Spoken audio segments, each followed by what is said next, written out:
Junior hockey's like having a mullet. Can't just do it. It's a fucking lifestyle. So live it up while you can, boys. Yeah, it's Chucky Slick, straight out of the Knoll. This song is for all you beauties out there living the dream. Folks, welcome back to another episode of Live in 5, baby. Episode number 62. Sitting across from me, as always, is the captain, Gage, Auzzo, Ausmus. I am yours truly, Jay Swish. And today, Auzzo, on the podcast, coming from the chin of the Canary Islands, that is the Spanish Islands off the coast of Africa, is a young man named Chucky Slick. For all those folks that remember, Chucky Slick was the guy that sang the junior hockey anthem, which was Living the Dream back in the day when he was playing in New Mexico in the North American Hockey League. And he wrote this song for all junior players at the time, kind of going through the same different things, the long bus trips, the shitty, soggy subs, playing 3-3s in terms of 3 games, 3 nights, hanging out with the fellas at the billet houses, throwing shakers, whacking chicks, whatever you're doing, maybe banging your billet mom. Chucky Slick brought all this to life in a song he wrote called Living the Dream. He released it about 12, 13 years ago. It blew up to almost 2.5 million views, and it was cool to hear from him, man. It was awesome just to see where he's at right now. Obviously, we'll get into it, Auzzo, but he's playing roller hockey in Spain. He's been playing roller hockey overseas for 10-odd years, and just talking to a legend like that and just a creative in his own right, you can see why Chucky Slick is just one of the coolest dudes, not just I've ever talked to, but just in hockey. And the game these days, I think, is missing some of those guys like that. 100% they are. And yeah, I mean, it was almost surreal to talk to Chucky in person. I mean, not in person, but through the screen, obviously. But just because he was like the biggest celebrity to a junior hockey player when we were coming up. Like, he was as big as it got. So it was cool to see what he was up to. Obviously, not surprising at all. He's over in the Canary Islands just chilling out, playing roller hockey. I mean, that's exactly what I would have expected, knowing Chucky Slick or just knowing of him. So it was an unbelievable interview, Jordo. It was great. He's an awesome dude who lives an unbelievable life. That's, something that most Americans would never even think of. So it's really cool stuff. Yeah, he's doing it right in terms of he is just living the dream, literally, as he said in his song. And it was cool to talk to him not only about that, but just what he's been up to, what he's doing, traveling Europe, hanging out, playing roller hockey, tickling the ceiling, doing what he does, just surfing, skateboarding, writing songs. So rolling up spliffs too. Chucky Slick is just one of those all-time guys of the game, and especially of our era. And we wanted to shine some light on him because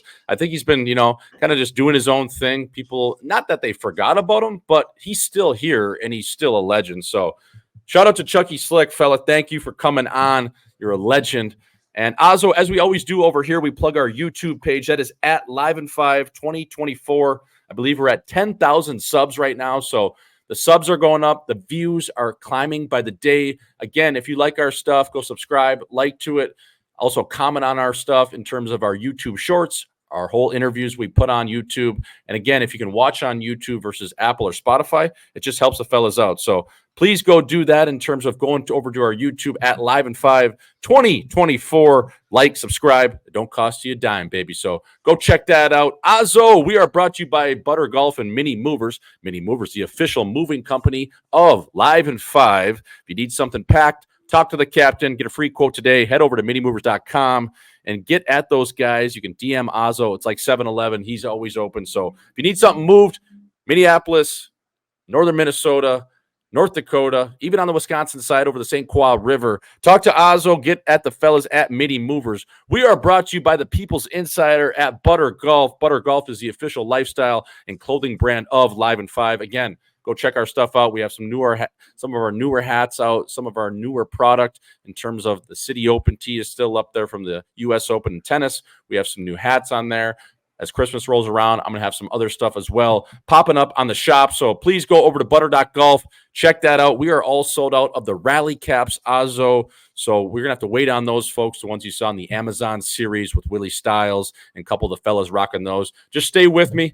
I'm getting those restocked as we can. They're kind of just a little bit on back order. So stay with that. Auzzo, I was up in Grand Forks this weekend. Lastly, on the Butter Golf front, all the Forks hats are sold out. And the one that you have, Jason, at the Ralph Engelstad Arena in the Sioux Shop, he's asking for the camo. So we're going to get those stocked, the pink ones for the ladies, because Butter Golf is for the ladies. Lastly, before we get into the weekend recap, we are brought to you by Gladiator Therapeutics. Are you tired of dealing with chronic aches and pains or neurological conditions? Gladiator Therapeutics offers a revolutionary solution using quantum physics to improve your health. Our devices use patented technology to emit far infrared light, stimulating cellular processes without heat. This can reduce inflammation, speed up healing, and enhance mobility. Clinical trials show impressive results, including a 400% increase in survivability in stem cells, accelerated wound healing up to 68% faster, and significant improvements in Parkinson's disease models. Wearable 24/7 without power, our devices can be a game changer. Please visit www.gladiatortherapeutics.com/contact -DRGM to learn more and start your journey to better health today. Auzzo, what up, fella? Like we said, we had Chucky Slick on. Today we are recording on Thursday, so this will drop tomorrow for the people on Friday. So it is Friday. It is Feel Good Friday. Auzzo, first and foremost, how was the weekend shift? How was the wedding? Obviously, we missed you up in Grand Forks, right on the chin. But how was Walker, Minnesota, the home of Moondance? Did you make, I guess, a good time out of what it was? Yeah, no, I actually had a really good time. Got to see some friends. My parents were invited, my brother, so spent time with the family at the wedding.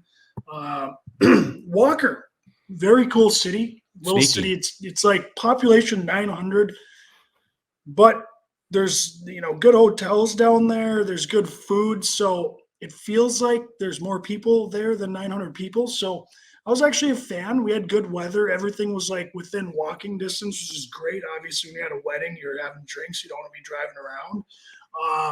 And then the wedding, Jordo, actually had this just unbelievable room off the back side that no one really knew about, that had a big TV, couches, recliners, and most of us guys, a lot of us, found ourselves in there during the wedding, during the dance part, because the World Series was on. So we got yelled at a couple times by the women, like, hey, get on the dance floor. Come on. This isn't the wedding, like, whatever. And we're like, yeah, we'll meet you out there in 5 minutes. Just after this game's over, it's the fourth inning.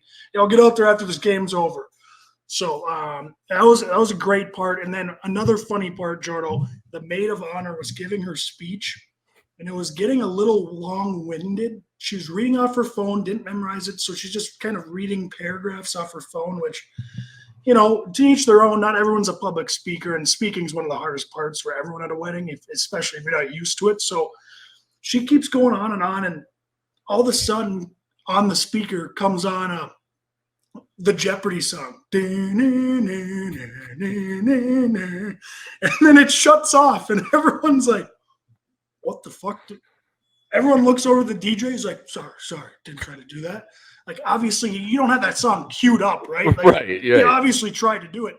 He's like, sorry, didn't try to do that. So this girl starts talking again, and she stops, and she's like, I kind of lost my train of thought.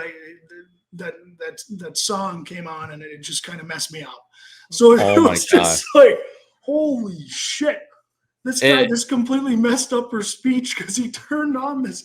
And then apparently I hear back, he was supposed to take requests on songs. And apparently he was telling people like, yeah, give me $20, I'll play your song next. So he was just cashing in.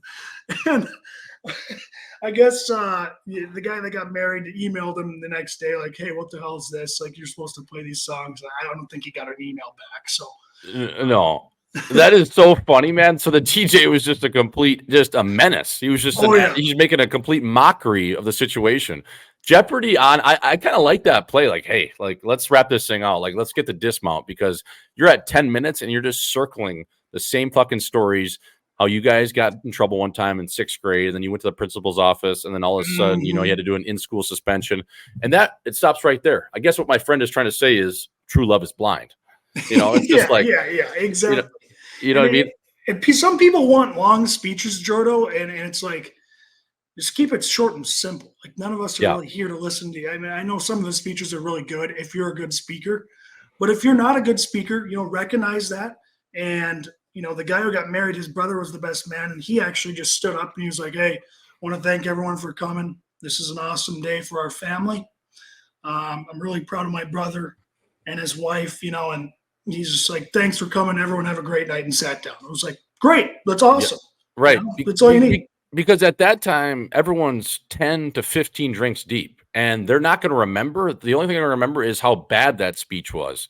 So don't make it a point to be about yourself. If you want to talk, and I've always said, do it at the rehearsal dinner the night before, where it's a more intimate vibe. It's friends and the closest family members there. It's the bride, the groom, and then their wedding party, because then it means more. It means more to everyone involved. Okay, if you want to give a nice heartfelt speech in front of 20 to 30 people, I actually like that. I respect that. Now, you get into a ballroom of somewhere over 100 people, and some of these weddings, fucking everyone invites like their second cousin, their neighbor that they whacked 10 years ago. It becomes this whole thing where it's like 500 people, and you got a guy trying to project there, and you got this whole like long speech, like it's like a final project, Auzzo. It's 20 pages. You don't even look up. Like, at that point, you're losing me, brother. Like, let's just get to the meal here. Let's get on to it, because you know what? We either want to watch a World Series game or we want to get on the dance floor. Just wrap this thing up. Nobody cares.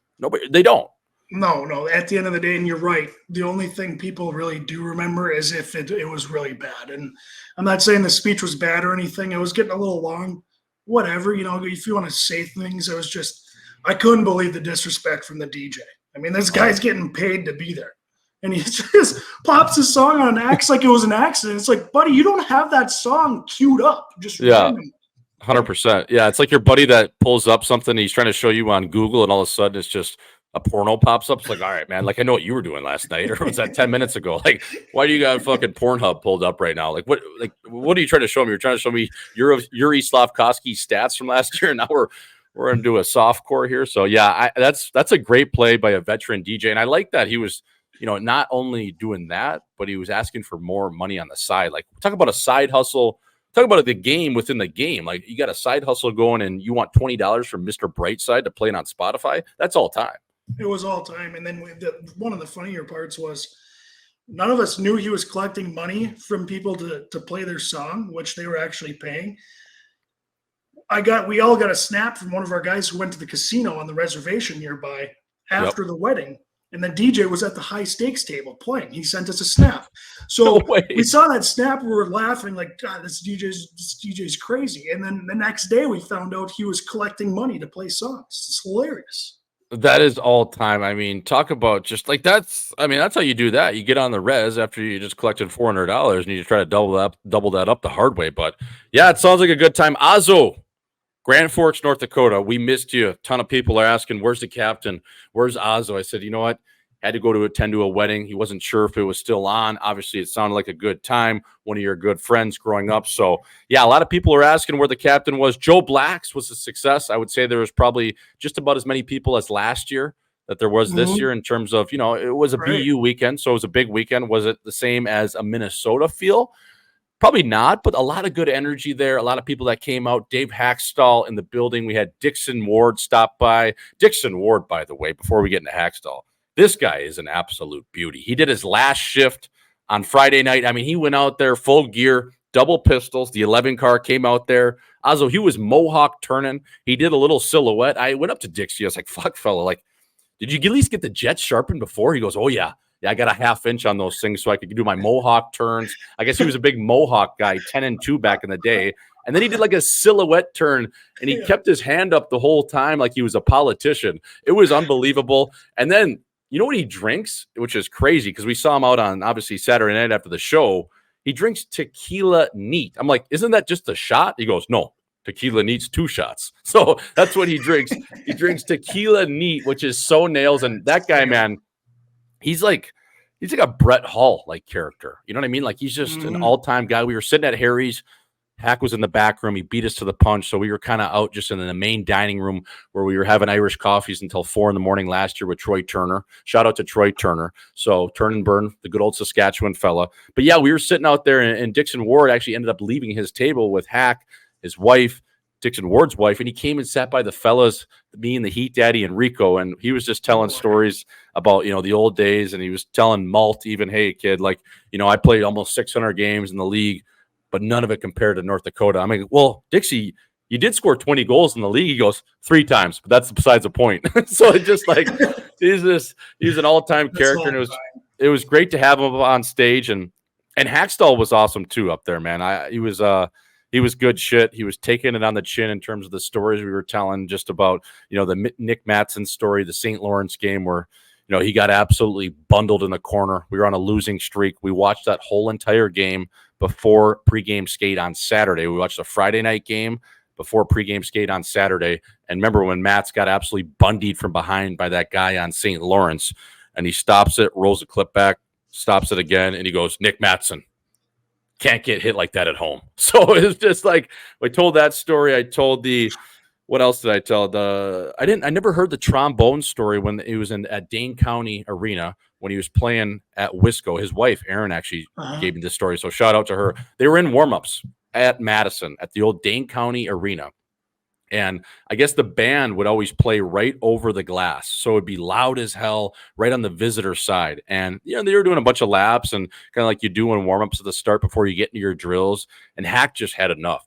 So this guy's trombone is hanging over the glass. Hackstall hacks it out of midair onto the ice. And then once it's on the ice, he hacks it in half, literally hacks it twice to break the trombone, and then just like kept skating. So that was an all-time story. I told that one. I told the whiskey, the beer, and the milk drinker story. So man, it was a good time, and he was in good spirits. Like I hadn't seen Hack smile like that in 10 odd years, and you just forget how good of a dude he is, and just how good of a person and a guy. Like he's just a guy's guy. Auzzo. He's all time, and you come to realize that when you play for him. I think from an outside perspective, if you don't play for him, if you're a player or fan, you think and he is very serious. He's one of the most serious coaches I've played for, but he also is. You can tell to his core, he's just a dude. Yep. How did he react to those stories, Jordan? Did he kind of break them down pretty good? Like, oh yeah, I remember that. Yeah, he broke him down pretty good. And the last one I told was the Nick Mattson won the St. Lawrence game. He's like, because I was like, I got one more for you, Hack. And I started telling, he goes, oh God, Jordan, I should have got off the stage. I'm going to go now. But he stayed up there. And, he was like, just talking about how basically he's like, you know what?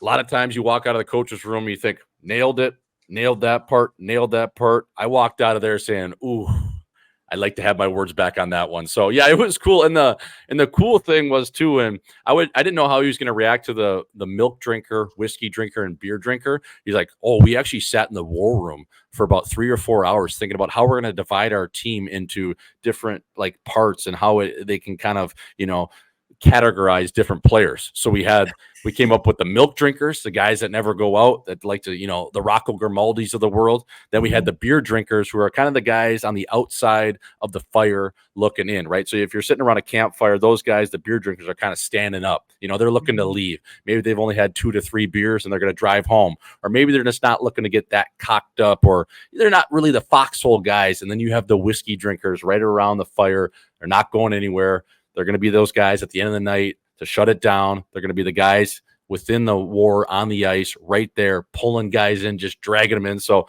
it was really cool to hear how he told those stories. And then I told the other one that he was dying laughing. He got the old furnace face going, was the Steph Patton after the St. Lawrence game on Saturday or Friday after we lost to, we're a family. So I told that one where, Hackstall comes in. I'm like, you kick down the door, you throw a water bottle, you kick a garbage can, and then you like sucker punch the wall, and you call us pussies, pansies, whatever you called us. You called us soft. We're not a team. Just yelling at the top of your lungs, saying, fuck you guys, whatever it was. And Steph Patton on Hack's way out stands up, and it was the old locker room where it was just a chute. It wasn't a circle. He's walking down the chute out the doors, and Steph Patton stands up and goes, we're a family. And he just turns around. He goes, fuck you. So I told that one, which was all time. So yeah, man, it was just it's one of those weekends where you just kind of reliving the glory days, and it was awesome. And shout out to Rico too. He brought us in for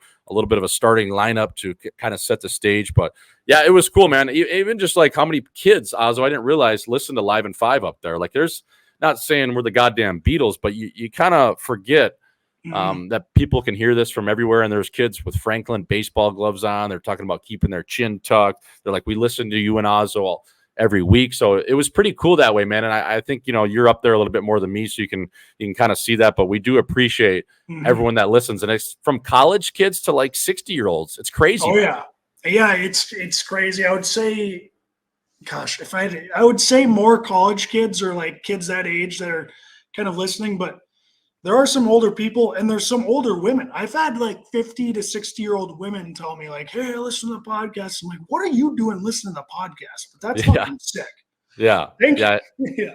It is cool. And as we always do, we get on that Allegiant bird. Lastly, just on North Dakota, because obviously, Auzzo, that's your neck of the woods. That's my neck of the woods. So we love it, man. And going around the Ralph, buzzing around, talking to people in bars, at the rink, at the Palace of Pain. So just wanted to wrap that up and say thank you to all the good people of North Dakota for coming out. We will be back. I'll be up there for the Bemidji State weekend. So if you're in and around the Ralph on Saturday night, I believe that's a home and home. So it's at the Beaver Trap and then at home on Saturday versus Bemidji State. Come say what up. The Sioux should be able to shave the beaver in terms of taking care of Bemidji, hopefully. So lastly, on the North Dakota front, we do fly out of Hector International. It's just easier into the chin of Mesa via Allegiant. And you know what? The funny thing is that B-Dubs in Fargo is so sneaky. Like, I want to have my wedding reception there, Auzzo. It's that good. That place is so sick. TVs everywhere. I'm not talking just your run-of-the-mill B-Dubs. They have the best waiters, the waitresses. The staff is incredible. The beers are cold. The chicken isn't as gross. The wedges taste good. Like, we've had some absolute shifts over the last 2 years with delays and whatnot and flying out at 10 p.m. on a Sunday. So we've been at that B-Dubs a ton. So I just wanted to give some love to the Fargo B-Dubs because that is a hell of a establishment, brother. It is one of the best B-Dubs I've been to. And you know what? That Grand Forks one, it's probably the most popular restaurant in town. Like, people in the Midwest, they love B-Dubs. And yeah, like you said, great TVs for sports watching. Unbelievable stuff. Yeah, it's great. And Auzzo, lastly, this weekend, bro, I am actually heading to Munich. So we're going to be recording next week. I'll be live from the chin of Germany. Is it still Oktoberfest over there, even though it gets into November? Do they wrap up that bender? Because I know it starts early. I know it's like mid-September through October. So if I'm there, like, just on the other side of November, do they usually wrap up Bend and kind of get into the holiday spirit, if you will? Because they do start those Christmas markets pretty early over there. I know that, but I was just curious if it's still. I think they started up. I think they're probably weaning down on it or whatever, however you say it. But it's Germany. I think they're kind of always an Oktoberfest mindset, especially when it's near October, like November, September. I think they're just still thinking about Oktoberfest. I think it's like a 3-month thing for them. Yeah, so we'll see. I'll be there for the week. Got some different things I got to clean up on the medical side, dating back to playing in the Swiss League. So fired up to go over there. I mean, I'm busy as hell this month. I think I'm like home 2 days, but that's show business, baby. Auzzo, speaking of show business, did you catch World Series game number 5? Nothing like coming from behind, they say, folks, in and out of the bedroom. I mean, that was a 4-run deficit. The Dodgers were able to come back. They erased it in the 5th inning, tied it up at 5s, and ultimately won that game 7-6 to win the World Series. I mean, did Otani have the over? How about Freddie Ferdinand, a.k.a. Freddie Freeman? Good Canadian he is. I mean, dude, the Dodgers. I mean, it's just nice to know baseball is one of those sports, Auzzo, where you can literally just buy a championship. It's awesome. Yeah, I mean, you know what? And if you're an owner of a baseball team, they're all billionaires, Jordo. They all have the opportunity to do this. They can all buy a championship if they want to. So that's kind of why I respect it. It's like, you want me to hate these teams that with owners who actually spend money on good players? I'm not going to hate them. They're taking a risk. They want a good team. They went out and bought it. They did it. Good for them. I mean, I watched that game last night because I've had money on the Yankees pretty much every game against my buddy Justin Moody. Terrible side to be on. Luckily, Last night I didn't, and I was going to take the Yankees, and I thought it was a win. The Yankees, to me, Jordo, they seemed like, and I said this in our group chat, they just seemed like a team that, they win a regular season game, and none of them are celebrating. It's silent in the locker room. They're all just putting on, their overpriced clothes. They're hopping in the Lambo. They're driving back home, and then they're flexing in the mirror the rest of the night. That's the kind of guys the Yankees seemed like, because it was some of the worst defensive play I've ever seen in baseball, especially in a World Series. They had like 3 errors in that inning where they basically lost the game. Their defense was terrible all playoffs, and it's just like these guys are just so skilled and talented that it felt like they almost didn't practice all year, because they're like, why would we practice? They're paying me $40 million. I don't need to practice. I already practiced enough. I'm good enough. We don't need a game plan. I already know where I'm going with the ball, and they didn't. So it was, the Dodgers, they played good baseball, and fucking Freddie Freeman, I'll mention him later, but those guys are sick. Yeah, 12 RBIs, tied a World Series record, only to do it in 5 games. But yeah, I mean, Garrett Cole there for the first 4 odd innings, you couldn't touch him. And then he got absolutely rocked like Darius Rucker singing Wagon Wheel, rock me mama any way you will.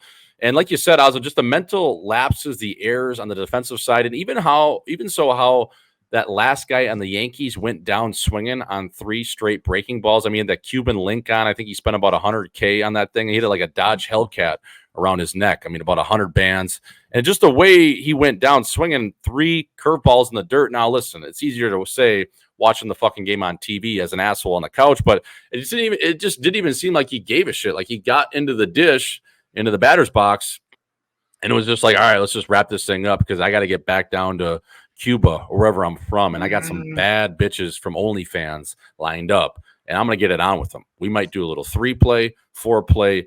Who knows what's going to happen? It just seemed like the Yankees didn't really have a heartbeat the entire series from the games I watched, and I didn't watch a ton because, I don't know, I just don't, unless it's like a underdog story in baseball where it's like a Billy Bean kind of model of a team. It's hard to really rally around like Dodgers, Yankees. It is cool because it's 2 storied franchises, but yeah, if there was one team that was going to win that, I guess I would go for Davey Roberts, just because I liked watching him steal bags back in the day for the Bo Sox. So, yeah, they get their 8th title, I believe. And, yeah, I don't know. Baseball is baseball, but I just wanted to touch on Otani. Like, was he banged up? Like, was he actually hurt? Very banged up. Shoulder. Yeah. And he's already had 2 Tommy John surgeries, so he couldn't pitch. Like, think if Otani was fully healthy, no shoulder injury, he's on the mound as well as hitting. I think he went like, he didn't do anything at the plate this series, and the Dodgers still won. Like, if that guy does anything, it's like, I think they sweep. But yeah, he was banged up. Like, I think that last game he had tried to get to second base and there was a ground out, and he couldn't even move his right shoulder. It looked bad, but yeah, I mean, if that guy's going, I don't know who's going to beat the Dodgers next year. I mean, they're incredible. They were so fun to watch. They play baseball the right way. They steal bases. They're unbelievable on defense. They all have fucking huge nuts at the plate. Like, none of whenever you watch, Jordo, you'd watch the Yankees batters get up there, and it looked like they were all scared. Like, oh fuck, like this. The Dodgers had batters. They were calm, cool, like they were like, I'm gonna fucking tag this. Like, they had no fear at all. No, yeah, and especially, I mean, chain out, big ball sacks, get in there, grip and rip, choke and poke, whatever you need, frozen ropes. How you doing? Yeah, it was fun to watch. I mean, we literally turned it on. We were doing a game last night, the LA Kings and the Vegas Golden Knights with Hockey Night in Scottsdale, and we turned that on for the 5th inning. I was like, oh my God, this is electric. So yeah. Glad the Dodgers will be able to wrap that up. Auzzo, we are going to go over to a little just segment I wanted to pick your brain on. Speaking of just different things in life, different things right now. We're getting into the holiday season. People are dating. They like these little bits we've been doing. So I wanted to ask you and open up the floor, just a guys conversation over here. Just bringing you just the overall general knowledge as a couple middle-aged assholes have, one being engaged, one being a UFA. At what month of dating are you required to get a Christmas present and or birthday present? So say, Auzzo, I'm going to paint the picture for you. say you've been dating your bird for 1 to 3 months, and at this time Christmas rolls around, or you have a birthday in the November month, or maybe even in December or January. When are you required to get that significant other a present, and what does that look like? You know what I mean? So if you've been with a gal for a month or two, and now Christmas rolls in, are you technically obligated, not via contract, just in the general sense of life, to get that person a gift? And how much would you have to spend on that gift? Because it's still very early. It's still the feel out phase, but you could also be blinded by just the overall horniness of the romantic stage and the honeymoon stage, if you will. For sure. I think in that time, in that 1 to 3 month period, you are in that honeymoon phase. So you probably, if you're in a relationship, like you still love you're like obsessed with this person. But it depends on what type of person you are, Jordo, because for me, when I'm in that situation, I want to make sure I'm not getting too horny with it, because I'm obsessed with this girl. I don't really want, I want to go all out and get her some sick shit to impress her, because I'm like, obsessed with her. Right. But at the same time, I don't want to set that standard, that bar too high in case this relationship does continue on. Because if I set it too high right now, 6 months, year down the road, a year later at the birthday or Christmas, they're going to be expecting a one-upper. And I'm not a gift guy. Unfortunately, I wish I was. Some people think about gifts. They're very creative. I'm not that guy. I don't really think about gifts much. So I just don't want to set that bar too high, because right. At the end of the day, a year later, your gift's not going to be as good. So, right. And I do think, unfortunately, if you happen to decide to date a girl 3 months before her birthday or Christmas, I think if you're in that relationship, you are obligated to get a gift. But I think at that point you keep it simple. Maybe it's homemade card or something. Yep. Something homemade, something very easy. Maybe it says, it's the thought that counts type of thing, Jordo. Right. It's not like you're not spending money like, oh, here's a nice hat and a bag, like sick. Right. Get her something from the heart, make it at home or whatever. I think that's the best play. Pair of Nike Dunks, something that's easy, maybe an aloe set, something that's $100, $200, because Auzzo, as you know, like you said, if you start getting that sandals 4-night, 3-day beach vacation involved, or you're going for a bag that's a very materialistic item, okay, now, like you said, the bar is set way too high. So say Christmas rolls around next year again, and you don't live up to what you got the previous year. You know what that first conversation is? Oh, you don't love me as much. Well, no, actually, I was way too over horny. I had a boner the whole time I was picking out this gift, and I was actually only thinking about how it was going to, relate to the bedroom, and I was going to get some, some nice pumps in terms of some, action for me, because that's what I was thinking at the time.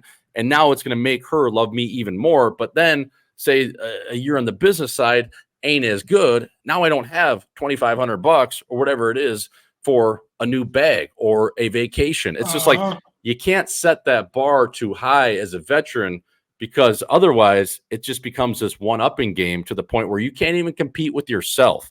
And that is a scary situation, brother. Oh, 100% it is. Yeah, you don't want to go too far. And I would say, sometimes you're in a 1 to 3 month relationship and this thing ain't going to last. But you're like, you're not in it. You're not in it right now for it to last. I would say in that scenario, I know I said it's an obligation that you have to do it. I would say in that scenario, just you don't do shit. That's one scenario like that. You actually maybe pivot and you break it off before it even gets to that gift. You're like, hey, you know what? This ain't going to work. I do maybe, I liked you for a bit, right? You were a good, like we talked about with Chucky Slick, you were a good on a professional tryout. Yeah. Okay. But think about that. Think about the timing, because if you're thinking about getting a girlfriend at the end of January, you got fucking Thanksgiving coming up, buddy. You better postpone that 2-3 weeks. Just drag it along. Right. Now, this isn't going to be a Alexis December to remember. Like, we need to kind of calculate this thing, because who knows where this is going? I don't know. And I just think like some guys get so overzealous or over horny about getting someone a gift and being very materialistic with it, where it's like, dude, you know this isn't going to last. You guys just like whacking right now. You haven't got laid maybe this much in the last couple months, and this is very fresh. It's very new. So you got to be able to see the ball on the other side of things where, okay, you know, maybe it's just a Southwest bird to a trip. We'll do one day at a concert, maybe in the next couple of months, and maybe it doesn't even work out, you know, and so you get the insurance on that flight because now that money goes back into your pocket. So there's always just different ways to go about something, and always protect yourself, Auzzo. You know what I mean? In terms of your asset, especially when it's fresh. I'm not saying that has to be a thing when you're married or a long-term thing. I'm just saying right off the bat, you got to make sure you got every, you know, just every basis covered. The whole chessboard's out there. The whole roulette table, however you want to call it, is covered, fella. Oh, yeah, 100%. And in that idea of getting a concert ticket or something later on, unbelievable. Don't actually book it. Just take a picture of it, you know, print it off. You don't book the plane ticket. You got the tickets. You know you're going to the concert, but you don't have the plane tickets yet. It's in 4 months. Hey, this is your birthday present. We're going to this concert. If you're not together, you didn't book the tickets yet. Just bring one of your buddies. You know? No, exactly. That's what I was going to say is so you text her that you got the concert ticket to Morgan Wallen in Knoxville, Tennessee, but then you're actually texting your buddy, hey, are you free February the 23rd? He's like, why? I'm like, I got Morgan Wallen tickets. He's like, really? He's like, yeah, I even got a plane ticket too with some insurance money. So if in case, you know, you want to have that as well, I'll go in on you with that. You pay for your concert ticket, obviously reimburse me for that. We'll split a hotel room. Now this weekend turns into a fella fest versus, you know, bringing that girl that you maybe thought. So that's always a good play. Always just having your bases covered. Like I said, making sure that you have your fight strap on, your chin is tucked out there. And ultimately when you're going into the holiday season, because you can just start to get a little too horny with it, Auzzo. That's all we were saying over here at Live in 5. So concert tickets, maybe a tickets to an NBA game, maybe it's a football game on the backside of 2024, whatever it is, you know, just think about it. You're not proposing, are you? Just think about it. So that's all we have. Auzzo, let's get over to NFL Week 9 locks. I believe you have a ad read for the fellas. Yeah, I do. And obviously, folks, it's from Broshin. And the NFL Week 9 locks is brought to you by Broshin Sunscreen. Are you tired of your girl hassling you about wearing sunscreen on the golf course? We were, and that's why we created Broshin and simplified the process by conveniently packaging the sunscreen into single-use packets sold on Amazon today. Go to Amazon Prime. Everyone's got Amazon on their phones, their apps. Everyone needs sunscreen when it's sunny out. Not right now in Minnesota. It's fucking snowing. It's brutal. But even, you know what? If you're in Minnesota and you got a trip planned to Big Sky, you need that sunscreen on that face because, you know, my good friend Paul Ledoux, we went to Big Sky after college one year, didn't wear sunscreen on the hill, came out with boils on his face. He had blisters on his face from no sunscreen on his face. This packet would have been perfect for that, Jordo. Just a little packet on the face. That's all you need. You don't need the whole tube. You just need the packet. Go check it out, Broshin, on Amazon today.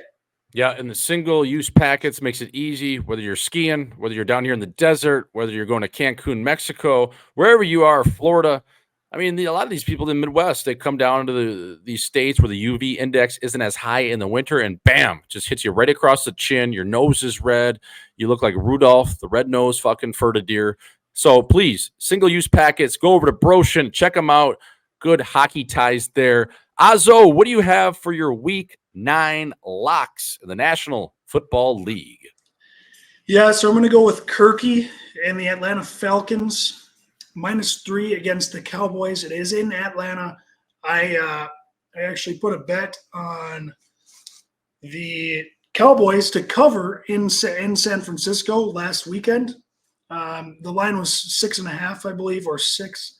Yeah, it was 6.5, and they lost by 7. So I'm going to bet against the Cowboys. I'm going to go with Kirky. The Falcons are actually a good team. I think the Cowboys are done. I got the Packers +3. Sorry about that. I probably took you, but No, I know why I like they're that. losing. I don't think they're losing by 3 points to the Lions at the frozen tundra. No. I think the Lions are actually losing that. I'd take money line on that one. Yeah, that was they're giving away points at Lambeau. You take those any day of the week. I like that. Last week I had the pack. Good teams win, great teams cover. They didn't cover. I'm forgetting on my second game, but this week, Auzzo week 9, I got Washington Redskins -4 at the New York Football Giants. I think they're going to absolutely bend those guys over going into MetLife Stadium. And then I have the Texans and the Jets. That game is +2 Texans. So I'm looking at that game. I know the Texans are banged up a little bit, as we talked about before. I just think the way the Jets are going, they're not perfect. And honestly, I've kind of lost hope in my guy, in Aaron Rodgers. Now, I do hope he maybe surprises me and maybe they get that game. They kind of start, rolling a little bit. But I don't know, fella. We're looking at that game. So we have the Giants. Obviously, they're going to get their screws taken off by the Commanders. And then that game it is actually tonight at JetLife Stadium as well. The Texans and the Jets. I guess people won't be able to hear that one. So I'll give out another one.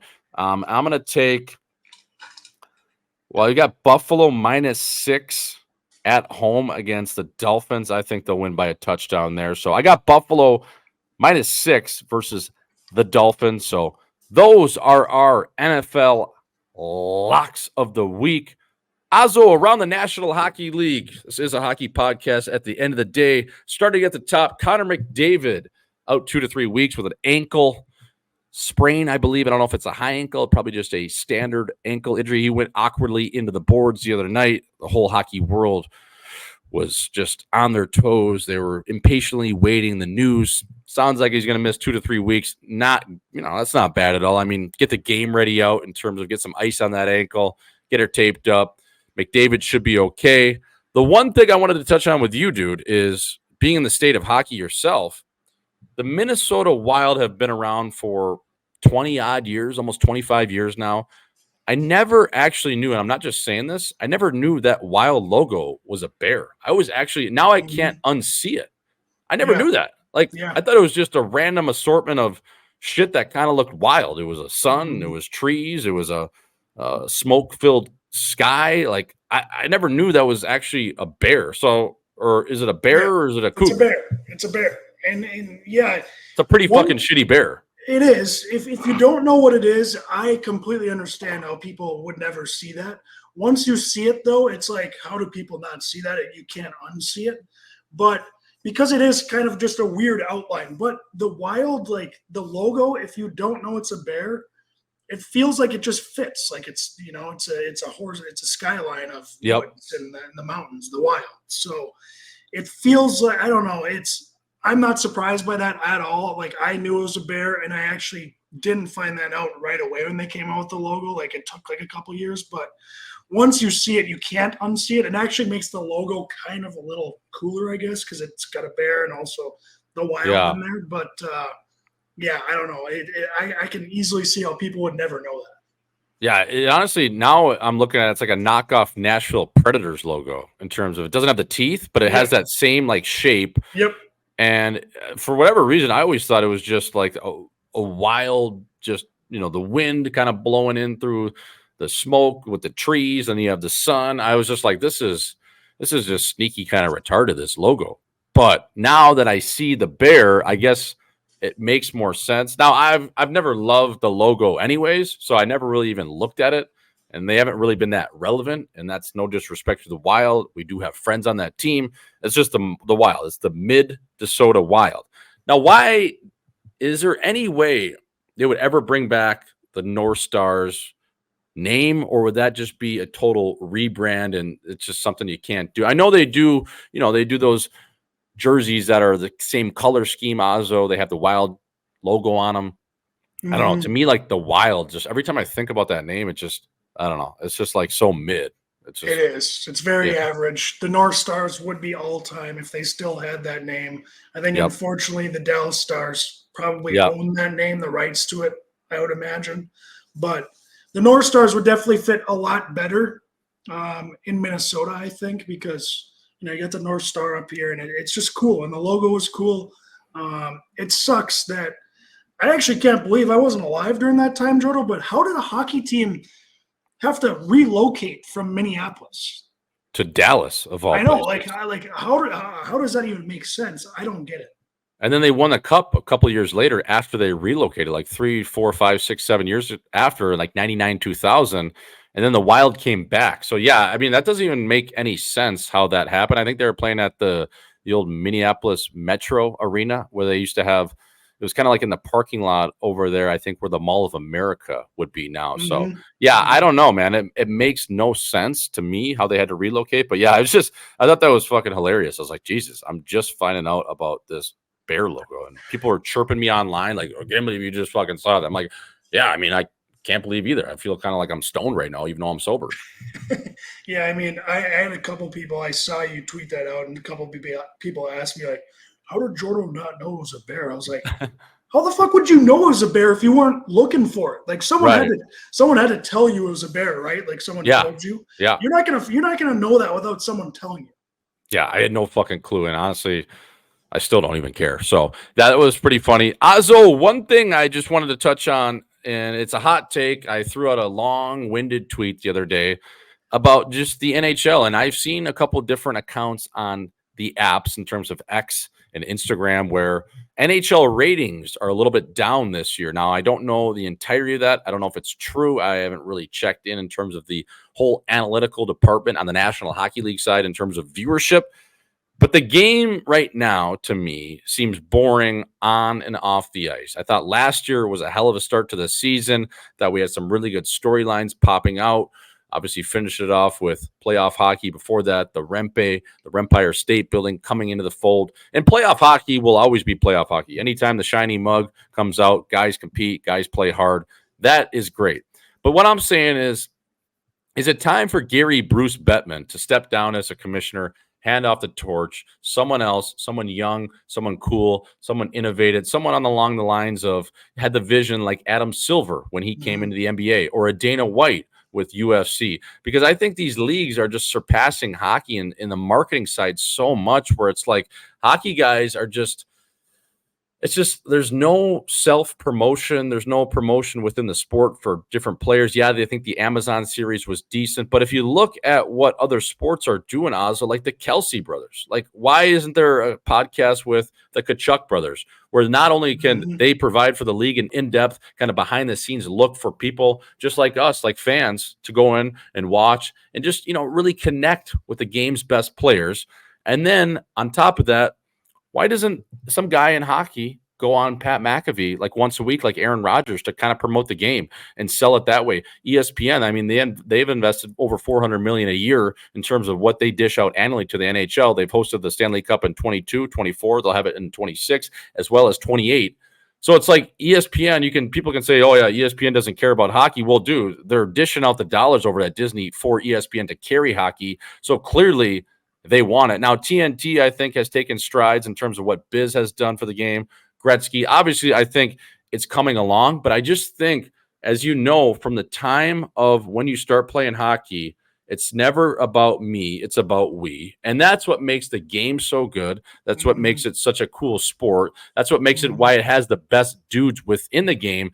I still think you can keep that structure, but also sell the game a little bit better, because you have to adapt with the times, Auzzo. Otherwise, you just get surpassed by all these different leagues. And I think the way UFC does the Contender Series, the way they have Sugar Sean has his own podcast, he's going Instagram Live, he's doing different things. Like, this is putting real dollars into players' pockets, as well as driving the revenue up for the entire leagues in their own right. So it's like, do you think we'll ever see a point where a hockey guy, just for example, has his own pod and comes on once a week and talks shit?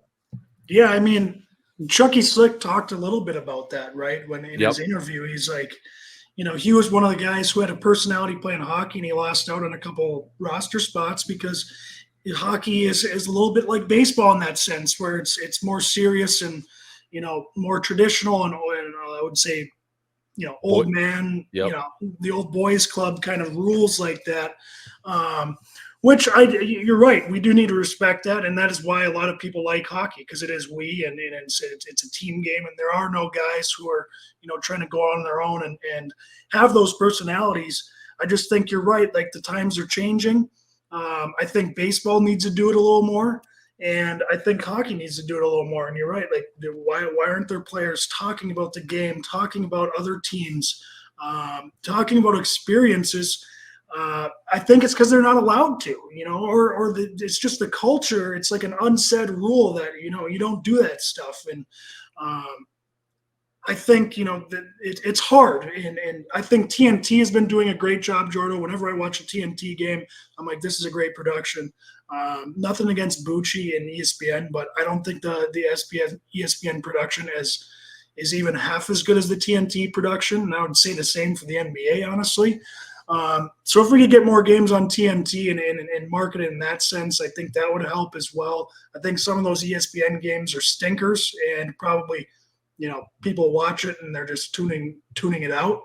But yeah, I mean, let the players have more personality. Let them wear, outfits into the rink. And again, on Gary Bettman, Jordo, I think Gary's done a fine job, whatever. I haven't really, analyzed him much, but at some point it's like a head coach, right? Like you're coaching this team for so long. It might be you're doing a good job. You just haven't won yet. And there's nothing against you, head coach, but the players, they need something different. They just need to hear something different, and maybe it'll change things. And I think the NHL's got to look at that. Now, it's obviously very risky to hire someone new who hasn't done it before, but you certainly need change a little bit because these other sports are just pulling ahead, and it's scary almost. Yeah, and I just think so.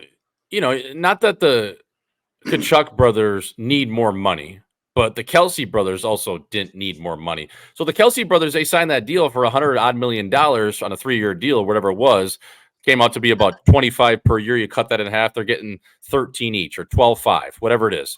So if you're the Kachuk brothers and there's a way to grow the game, it's good for not only revenue for hockey, it puts more eyes on the product, it shows personality, but it also drives real dollars into your pocket. Imagine if you were one of the first guys in hockey that's a legit superstar and had your own podcast. How about the Hughes brothers? What if they went on all once a week and talk shit? Dude, Sirius XM, Amazon, any of these companies would come and be like, hey, we're not going to give you Kelsey money because you're probably not going to have the same ratings.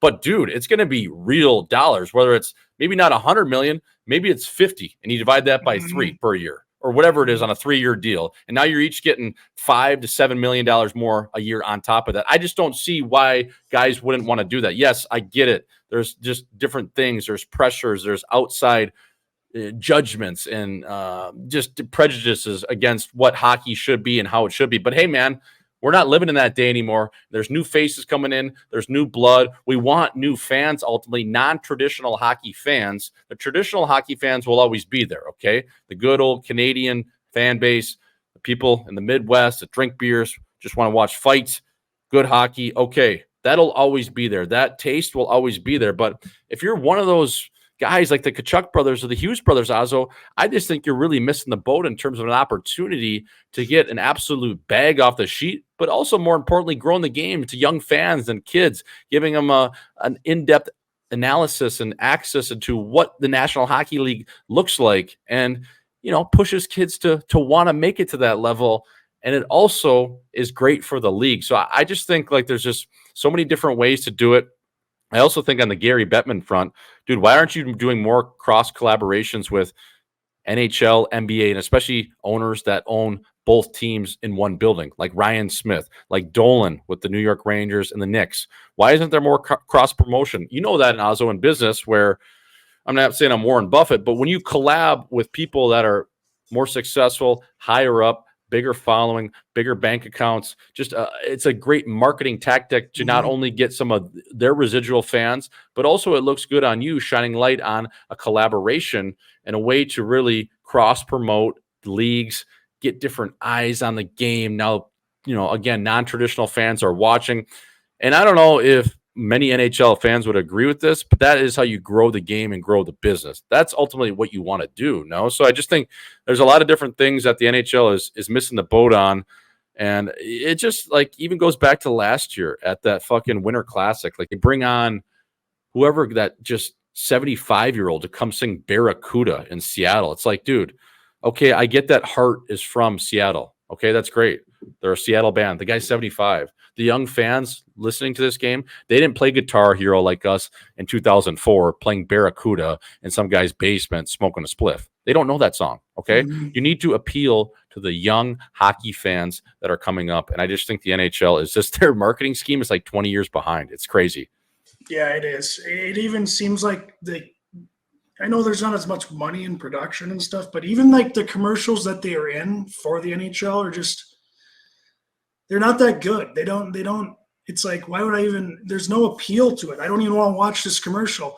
I did used to love those old, those commercials of that coach who was an idiot. You remember those on the NHL Network or whatever? Like, bring some of those funny ones back. Yeah. He's giving the speeches like, their best offense is defense and the best defense is offense. And, like that shit. It's funny. Like, just try to just have some personality. Like, try to catch some eyes. I also think, somehow we need to make the game more affordable for people to play. Yeah. At some point, these equipment prices and stick prices, they have to come down. Like, how many parents out there, Jordo, can actually afford $1,200 skates for their, and you use them for 1 year, you got to get new ones next year because your foot's bigger. It's like, that's a huge financial commitment for a lot of parents. It's like, until we get these prices down and we can allow more kids to play the sport, how are you going to grow it? We need to find a way to make it more affordable. Especially, I don't know, like let's have some, innovative technology that makes ice sheets more, affordable. I don't know.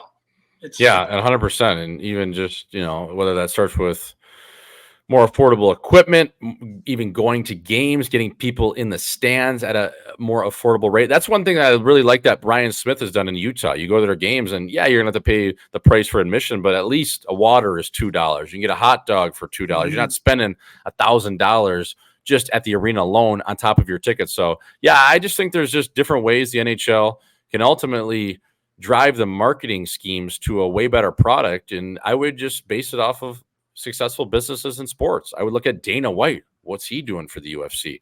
I would pick their brain. I would go over to the NBA and the association and talk to Adam Silver. I know, the old heads, the old boys club, the traditional hockey fans be like, fuck that, we don't want to be like them. Blah, blah. Okay, fella, like, awesome. Otherwise, the game just passes you, and for players, they want more money. Teams, they want more money. They want to have their businesses valued at a higher price. Well, it's not that hard to do. I mean, again, I just think there's a lot of different creative ways, and especially within the players promoting its own product. But it's hard. You have guys like McDavid, who's just basically a glorified hockey robot, and all he wants to do is, like that shirt we'd always used to say at old youth hockey tournaments, eat, sleep, play hockey. And you know what? Yep. That is what he does. But I do think it needs to have a point where it encourages the personalities of the game not to be shy and not to be in a shell. And I just think podcasting with players, it's one of the only leagues that doesn't do it. Baseball, I don't even know if they maybe have a couple guys, but hockey, it's just like light years behind actually showcasing what this game is all about and how cool a lot of the dudes are in it. So Auzzo, let's move over to one hitters with the captain. And I wanted to ask you, in the spirit of Halloween weekend, what are the best costumes, some of the best costumes you've seen this year on the internet? And then I wanted to ask you, what was the best costume you ever sported? A solo costume, a group costume? Mm-hmm. Give us some intel on that, fella. Well, I think some of the ones I've seen this year, one guy I really respect his game. I think it's all time that he does this every year. Brady Tkachuk, he dresses as a Will Ferrell character every year. It's all time. Well done. I like staying with that theme. And I'm going to go on one guy who missed, Anthony Edwards. They call him Ant-Man. How do you not go as Ant-Man? He went as the Incredible guy, Incredibles, which is funny, but go as Ant-Man, man. You're Ant-Man. Just go as Ant-Man. It's hilarious. So those are the two I kind of noticed. Jordo, obviously there's a ton out there. There's always really good ones out there. But my favorite I ever wore, Jordo, I dressed up as Julian from Trailer Park Boys. Had Had a rum and coke in my hand at all times. Had the hair slicked back. Wore Julian's outfit. Just had a great night. That was during the time when Trailer Park Boys was. We watched it every day in college, and we all wanted to be those boys in Trailer Park. So that was an all-time party when I dressed up as Julian there. Yeah, I remember that one. And the other one you guys had, especially the 420 crew at Nodak back in the days, where you did the WWE characters. That one was all time too. Who'd you go as at that night? And then explain to the people who everyone went as. You know what? I actually I didn't go as one of those guys because I don't even want to go over it. One of our friends, Hope, great friend of ours, girlfriend in college, she'd asked me to go as something with her. So before we came up with this WWE idea, I had said yes to Hope. And then the boys came up with the WWE idea after, which kind of hurt my feelings, but I couldn't back out on Hope. But anyways, I think they went as Bonesaw was Larry was Bonesaw, Luke Johnson, and he kept going, Bonesaw is ready. Right. And then God, who did Dewey go up at? Was Dewey Jim Duggins or no? Yeah, he had the wig on. And he had the wig on all night. Funny story there. I won't go there, but yeah, that was a funny story. Yeah. Yeah, that's that was the best. That was the best. That one stings, Dor. I was hoping you didn't even bring that up because that was that stings, fellas. If you listen to this, fellas, you just wait till your friends make a decision on your Halloween costume.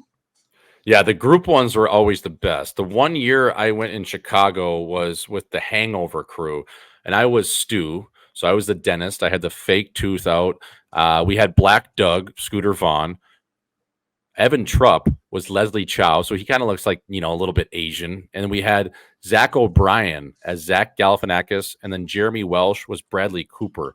And this picture, Auzzo, I'm going to show you right now, is actually like every character is pretty spot on. It was the best costume group thing I've ever been a part of. And the group ones are always the best because it's just like it comes together. And if it's done well, it's so funny because you're bonded the rest of the night. Everyone wants to get a picture with you. You get a ton of pictures. So I don't know if you can see that really, but right here. Oh yeah, that's all time. So we got Scooter Vaughn, Black Doug, that's so good. Trupper, Galifianakis, and then Jeremy Welsh is Bradley Cooper. So yeah, man, that one was all time. That was a hell of a costume we put together. That was my first year pro in Chicago. So 21 years old. It was hilarious. What a night that was. Fuck, missed that, but the best. The people's term of the week is squid. And Auzzo, what a squid is the guy on the team you can't stand to be around. He's the guy that is just always on his own page. No one invites him over to hang out. If there's a team dinner on the road that is not sanctioned by the team in terms of you have to be there, well, he's not getting the invite. It just gets lost in the mail. He's not in that group chat. He's not one of the guys that anyone wants to be around. You're like, oh my God, like this guy, like we got a good group here, but this guy is an absolute squid. I mean, he's just so selfish. He's on his own page. He does whatever he wants. He just doesn't get it at all. His jokes never hit. His breath stinks. His wife's ugly. This guy, I mean, just nobody wants to be around this guy, Auzzo. He's the guy that's just like the one-off, just outcast of the team. And you don't want to ever be around this guy because then you might be flagged as a squid as well. So you got anything on squid just in terms of just, anything like that? Yeah, just the type of guy, who, you win Saturday night and you're in college and of course he's got a girlfriend, probably from high school. She came to school too, just because he was committed there. And after that Saturday night win, he goes home and watches HGTV with his girlfriend while the rest of the boys have a good time with each other. That is a squid. And we all know squids. You know exactly which guy is a squid. He's a squid. You guys know who's listening. I just want to know how did squids get such a bad name, Jordan? Because obviously everyone knows like you're a squid. You don't want to be a squid. Is that strictly from SpongeBob and Squidward because he's kind of a fucking loser?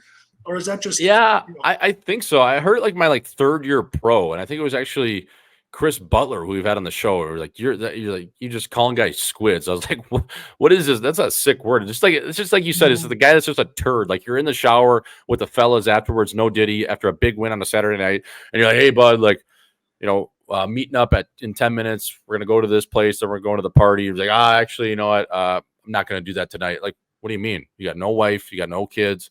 What are you doing?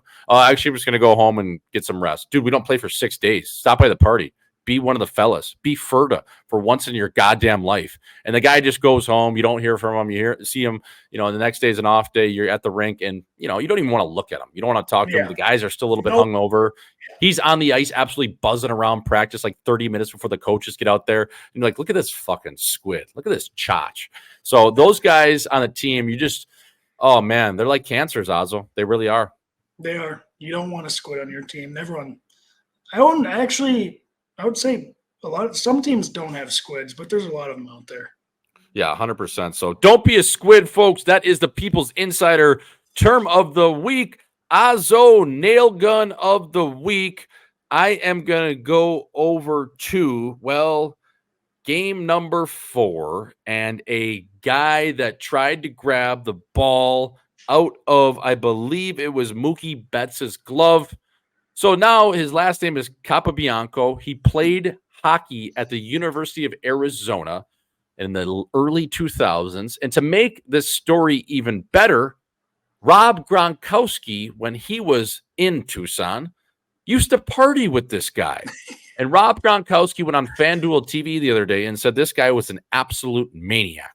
So from Gronkowski to say that about a guy, this guy is an absolute crazy animal that just rages, harder than anyone he's ever seen, I think is saying something. So whatever this guy was doing at the University of Arizona, absolutely tearing up dirt bags, gentle bends, all these bars, just running around being a complete lunatic, took that to Yankee Stadium. And the funny thing is this Capobianco character, his last name, said to his buddies, they'd always talk about it, if they were in this situation where a home run ball in the playoffs was to happen and they were sitting on the wall, that they would try to take the ball out of the mitt. So what did they do? He did exactly that. So he stuck to his word. He doesn't give a shit. He got kicked out of that game 9 times out of 10, actually 11 times out of 10. He would do it again. So I just wanted to give some love to that fella because that was a nail gun play. And honestly, whatever he did, who cares? Because he said he was going to do it. And I do like a man that is true to his word. So that, Auzzo, is my nail gun of the week, fella.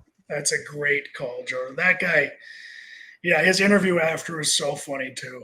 He's like talking about like, yeah, it was just kind of, the ball was kind of in my, it was in my space. So I figured I could grab it. And, afterwards I got Mookie Betts swearing at me, and it's like, that's not good. Like he's like trying to call Mookie Betts out for swearing at him after he's like bending his arm backwards and trying to break his elbow, taking the ball out of his glove all time.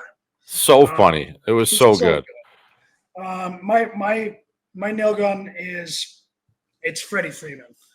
And I said we talked about him, but Freddie Freeman, 6 straight World Series games with a home run.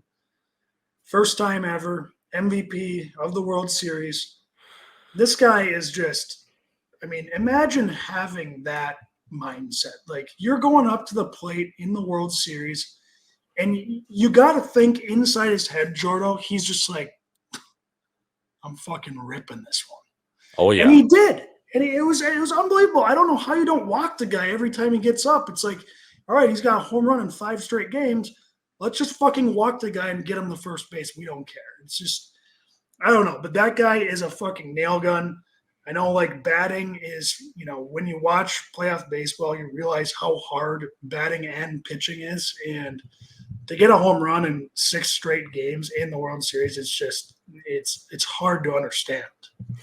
Yeah, Freddie Ferdinand, the old good Canadian lad he is, obviously tied a RBI record in the World Series, did it in 5 games, Auzzo. Every time he was up there, that ball, he just had to look like a beach ball for him, no? Mm-hmm. You've seen that thing come across the dish, and you're like, oh, fuck, I'm going to whack this thing. It's going to be at least score 2 runs, if not more. So, yeah, that was incredible. Just clutch play. Flow State University. Speaking of Flow State University, coming up next, Chucky Slick, straight out of the Canary Spanish Islands, sporting good flow, hanging out, being a bro.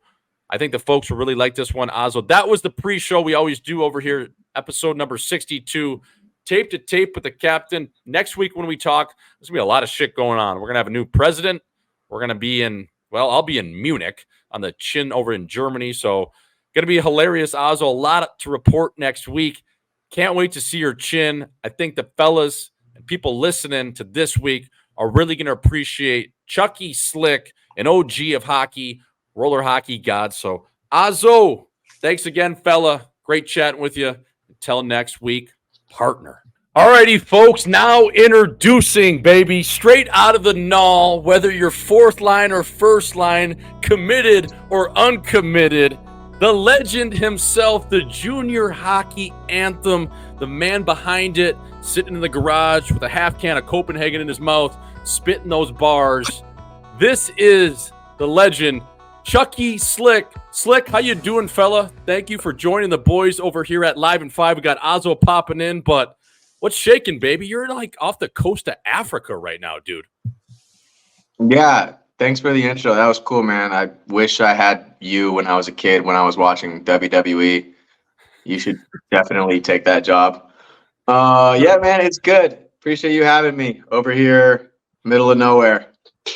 Yeah, no, it's like we always say, Slick, it's like Bruce Buffer intro. It's a little strip club DJ, but you've been snapping it over the sheet in terms of on the pond or across the pond on the sheet, mind you, in the coast of Spain right now. So, like, where are you? Give the people an update. Obviously, you know, we've been listening to you forever. I mean, like we were chatting a little bit before, like once that song, and we'll get into it, it dropped, you know, you were playing junior hockey in the NA, just, you know, keeping the boys in the locker room in terms of those bars being heavy and nice. But right now you've been playing overseas, dude, for a long time, playing roller hockey. I think you said it was like your 11th year or something like that. Yeah, man. I came overseas in 2013. So immediately when my junior career finished, weighed out my college options. I was uncommitted. So therefore, I committed to the life overseas, you know. Yeah. Had an opportunity through an old coach in juniors. He ended up becoming like an agent for players in North America and Europe. And he kind of just asked me after my last season of juniors, like, hey, you want to go play in Sweden? And you know, I went, and I just kind of fell in love with the lifestyle and culture overseas, and been running with that ever since. Changed sports, but stayed over here. And Slick, when you were getting into it in Sweden, was it ice to start, or has it always been roller across the pond? So in Sweden, it was ice hockey. You know, I was in the middle of my ice hockey. Obviously, I grew up playing roller in Southern California. That's kind of the main thing down there. But, you know, once I was like 12 years old, I kind of got into ice, and one thing led to another, and I started taking it more seriously. So when I went to Sweden, my first 2 seasons in Europe were actually ice hockey. Okay. Yeah, dude, I was looking at your hockey DB, and you had like a 3-game stint in Knoxville in the Southern Provincial League. What was that like, Slick? Was it just government cheese and moonshine, or what were you doing there? Was it just like, I got to get out of here and I'll make my way over to Europe? Is that kind of when that led you to Sweden, or was that just something you just were like, I'll pop in and see what's good? I finished my my first season in Sweden, and then I had all my eggs in their basket. As you know, shit happens. Summertime rolls around. It's like August. They said I'm going to sign a contract, and all of a sudden they hire a new coach. He brought in a bunch of players from Finland, and you can only have so many imports. And the new coach is from Finland, so he basically brought all of his other boys over. Me and all the foreign guys lost our jobs in August, and I was kind of like, fuck, like, to be in Europe, you got to be signing contracts in June because, you know, the seasons in Europe start a month earlier than in North America. So I kind of was like, fuck, it's a little late to sign in Europe. Like, I don't know what to do. I'm scrambling. And so I just kind of started, like, went online and started looking at, like, teams that were having, like, some kind of camps. And then I saw the Knoxville Ice Bears and the SP were having an open camp, I believe it's called, which is fucking crazy. I've never been to an open camp in my life.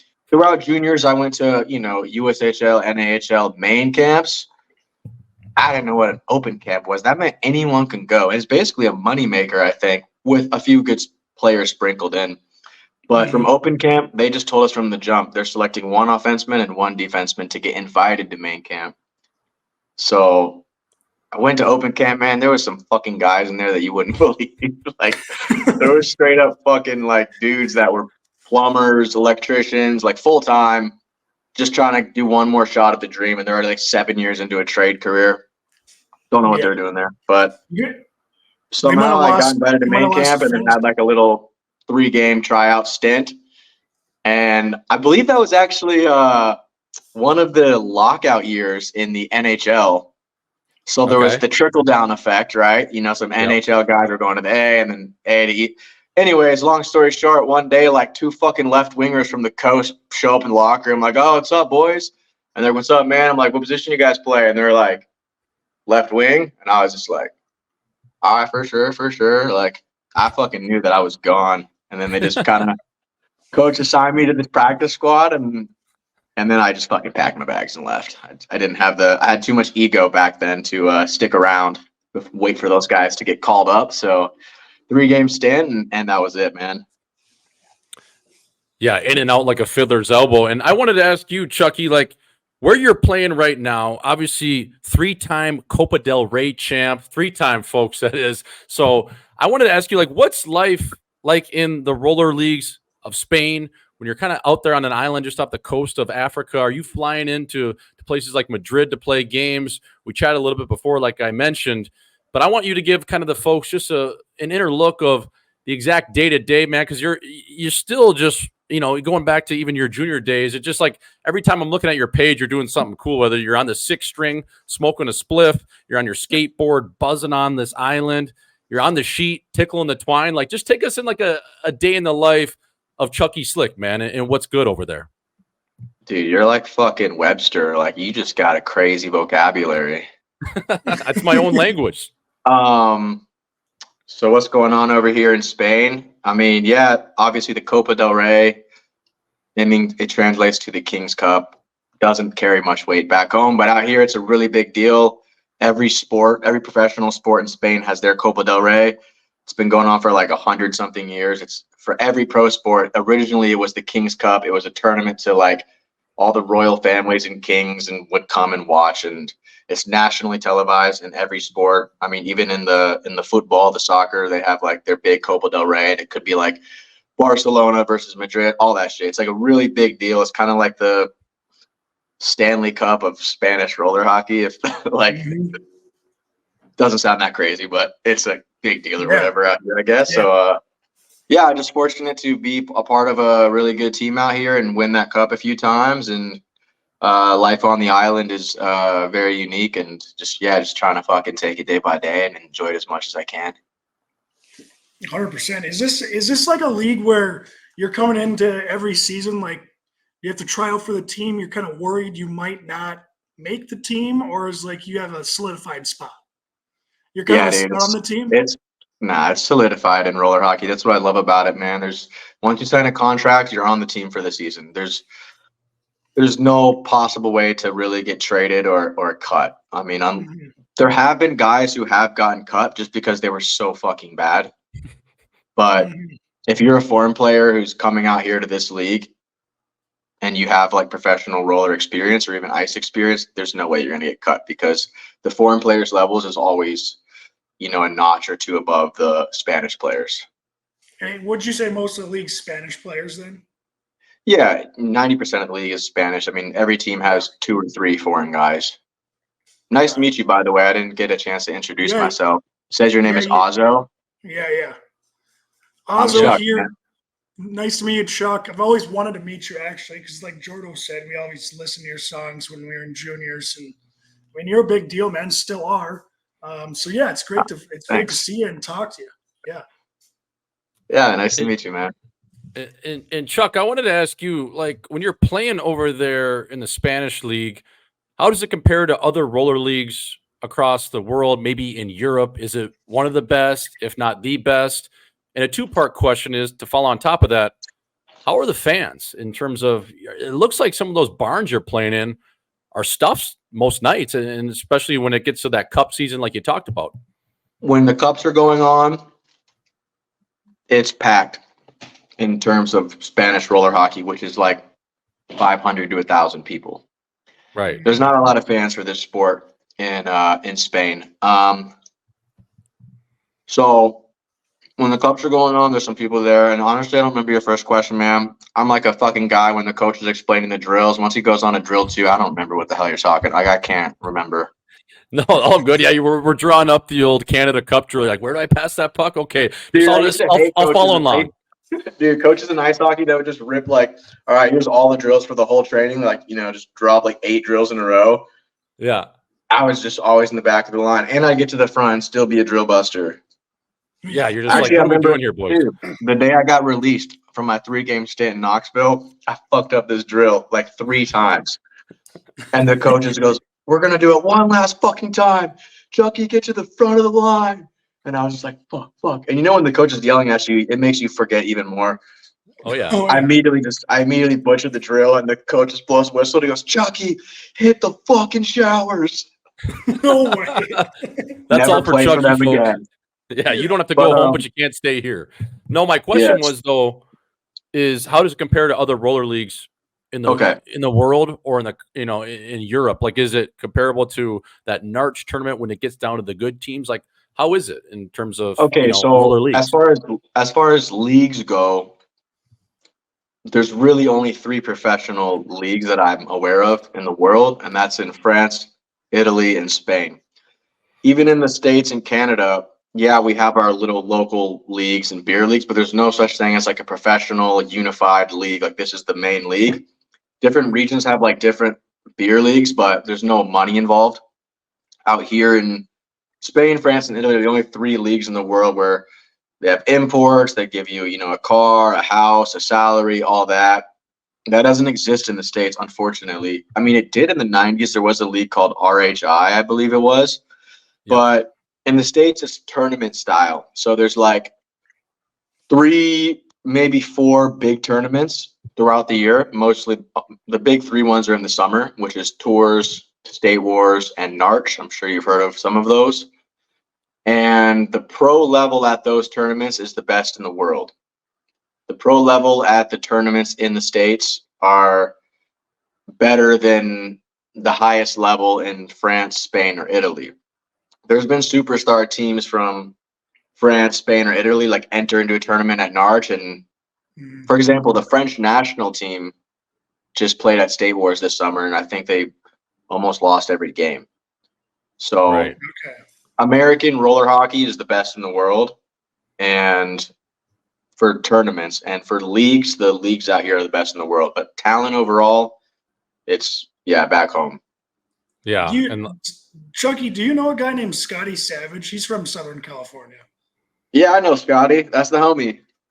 Yes, I played with him in Ann Arbor. Great dude. I just saw him. He posted on Instagram. He was playing for Team USA roller hockey and won that tournament or whatever. So what tournament is that? I saw. He's a good guy. I saw him at both tournaments this summer at Narch and at State Wars. Yeah. Okay. Cool. Yeah, Scotty's a hell of a hockey player too. Yeah, he's really good. And Chucky, like, what's your game like on the roller sheet? Because dating back to a couple of my scouts and sources, on the ice, you were one of the fastest players they've ever seen, similar to maybe a Luis Mendoza-like speed from Mighty Ducks. So what's your game like on the roller sheet, fella? I always see you at the top of the key when you're scoring. It seems like you're playing the power play as the power play quarterback up there. What's Slick's game like on the roller sheet? Yeah, it's speed, man. Yeah, same as ice. I just always had those legs and try to use it to my advantage. Yeah, I know. I'm always just checking your game film, and it seems like you're just always up to the top of the key, just finding corners, throwing a little chin music at past goalies. Dude, I wanted to ask you though, do you still have, when you go back to San Diego in the summers, do you still rip the street ducks at all? Because I remember seeing game film out of that. Like, what was that all about when you guys would the fellas would get together and just kind of cruise around in a flying V around San Diego? Like, what was the street ducks? Because you had a following on it for a bit. Yeah, I think you still do. Shirt on right now, dog. Yeah, I love it. So what? Tell the folks. That's funny you asked about that. Yeah. So that actually started in 2014 or 15. Just me and my boys. I don't know. We just kind of threw on the blades and like forgot to bring our sticks one day, or just said, fuck it, let's just leave the sticks at home one day. It's like, because you know how this, like rollerblading, like people think it's like goofy or corny or whatever. What was that classic joke? Like, hardest part about rollerblading is telling your parents that you're gay or whatever it was. Like, people look at rollerblading as some goofy ass shit. I don't necessarily disagree, but yeah, I don't know. We just decided to go rollerblading one night, and the fellas just carried backpacks full of beer and Bluetooth speakers, and we ended up having like, till a sunrise session basically kind of night. And we were like, dude, that was fucking awesome. Like, let's do the same thing next week. And then it just became this thing where we started just blading, the Mission Beach Boardwalk. Yep. If you're from Arizona, I know the Mission Beach Boardwalk. I fucking do, zonies. Yeah. So it just became this thing where we just really enjoyed it. And I don't know where the name came from. We just talking shit. And then one thing led to another. And then I started like posting videos of us blading, and people were eating it up. And then all of a sudden I started getting tweets and messages from like kids in like fucking Austria and like Helsinki, Finland street ducks, and Vienna, Austria street ducks, and Ann Arbor, Michigan. And people were just like forming their gangs and like tagging me and shit. It was a really fun time. Now we're not doing it as much as we used to anymore because we're all separated, scattered throughout the world. Even when I'm home in the summer, we're all a bit older now, and people got families and jobs and whatnot. So we still try to get together once or twice a summer though. Yeah, and is that something you're able to do a little bit across the pond on the island? Like I think I saw a little game film of you even just with the 6-string in terms of the guitar, maybe on the rollerblades. So are you still getting your reps in over there? Is that something you kind of haven't? Yeah, you still getting them? Yeah, if you look around, I think on the Street Ducks Instagram, there's a lot of videos of us bombing down. There's some pretty big mountains here on this island, so we just bomb down these like mountain hills, 20 minutes all the way down to the ocean. It's pretty cool. Yeah. Chucky, what's like the population on that island? Is it 50,000 or? No, it's actually about 1 million people.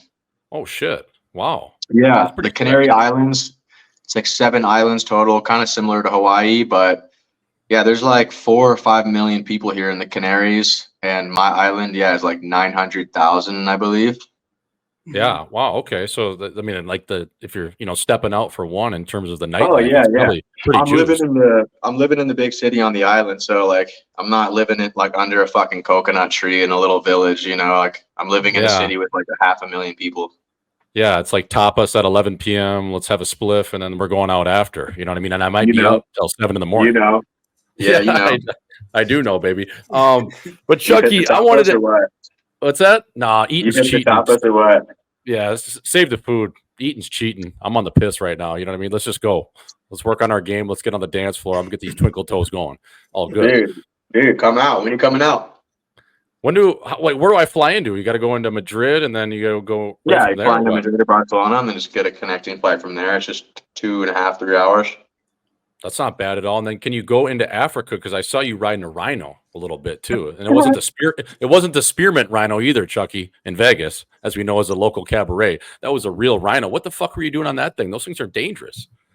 Yeah, that wasn't like my brightest idea, to be honest with you. But my younger brother lives in Africa, in Namibia. Okay, I just went visiting him out there, and some of his boys were like, "Yo, like, our friend has this fucking house that's like way deep in the boonies, and there's just like tons of wild animals out there."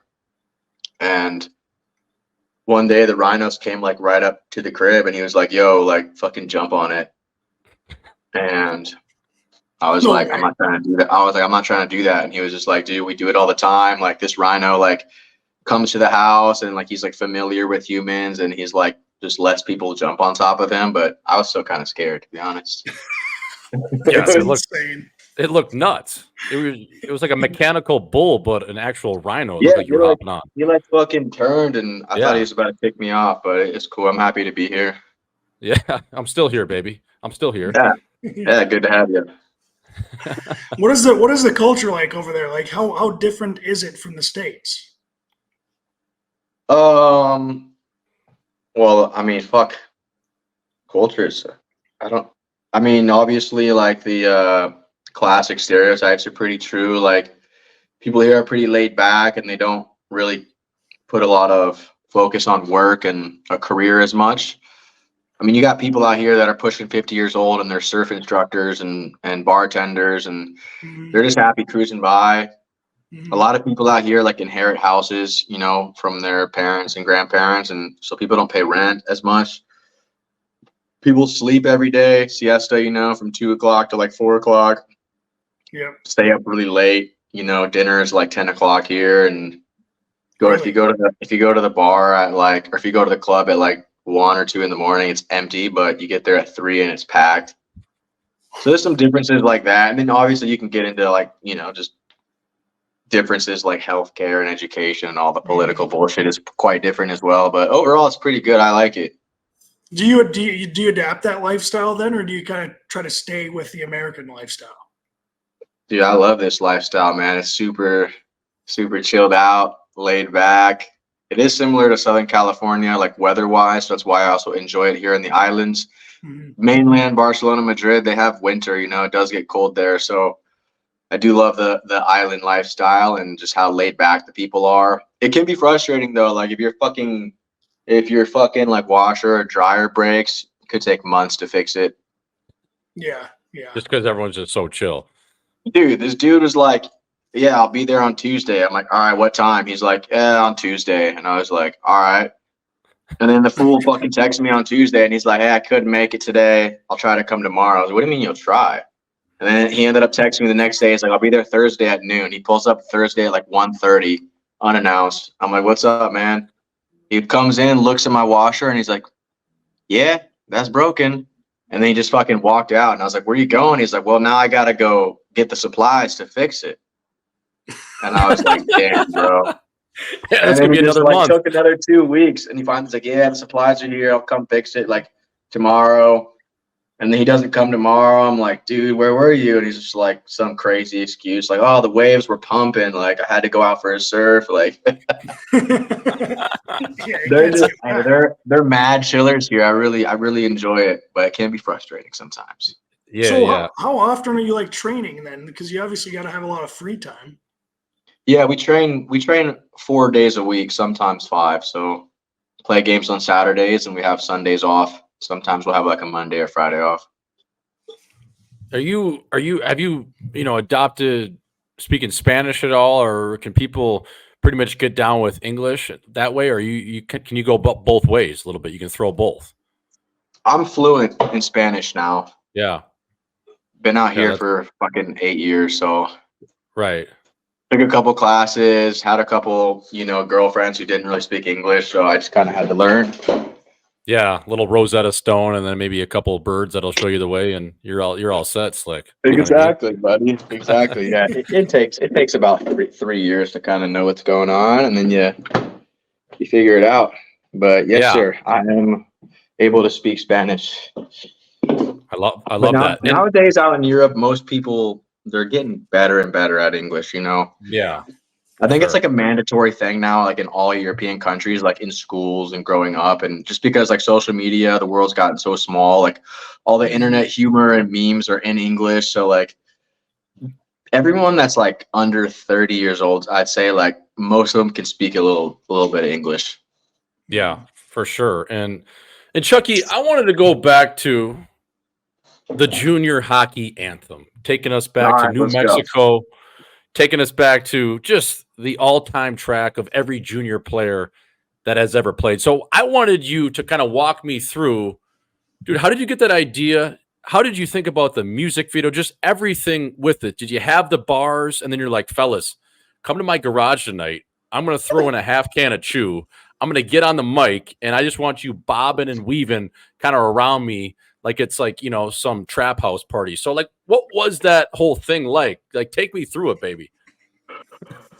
All right. Yes, sir. Damn, I don't know if I ever really like broke down the, like the behind the scenes like that. It's kind of something that I just kind of dropped and, kind of marinated it in it for like 2 years and, milked it a little bit. And then I kind of just like vanished overseas and then just kind of like completely Just forgot about that whole, crazy shit show. But I never really thought about breaking down like those little moments. That's a great question.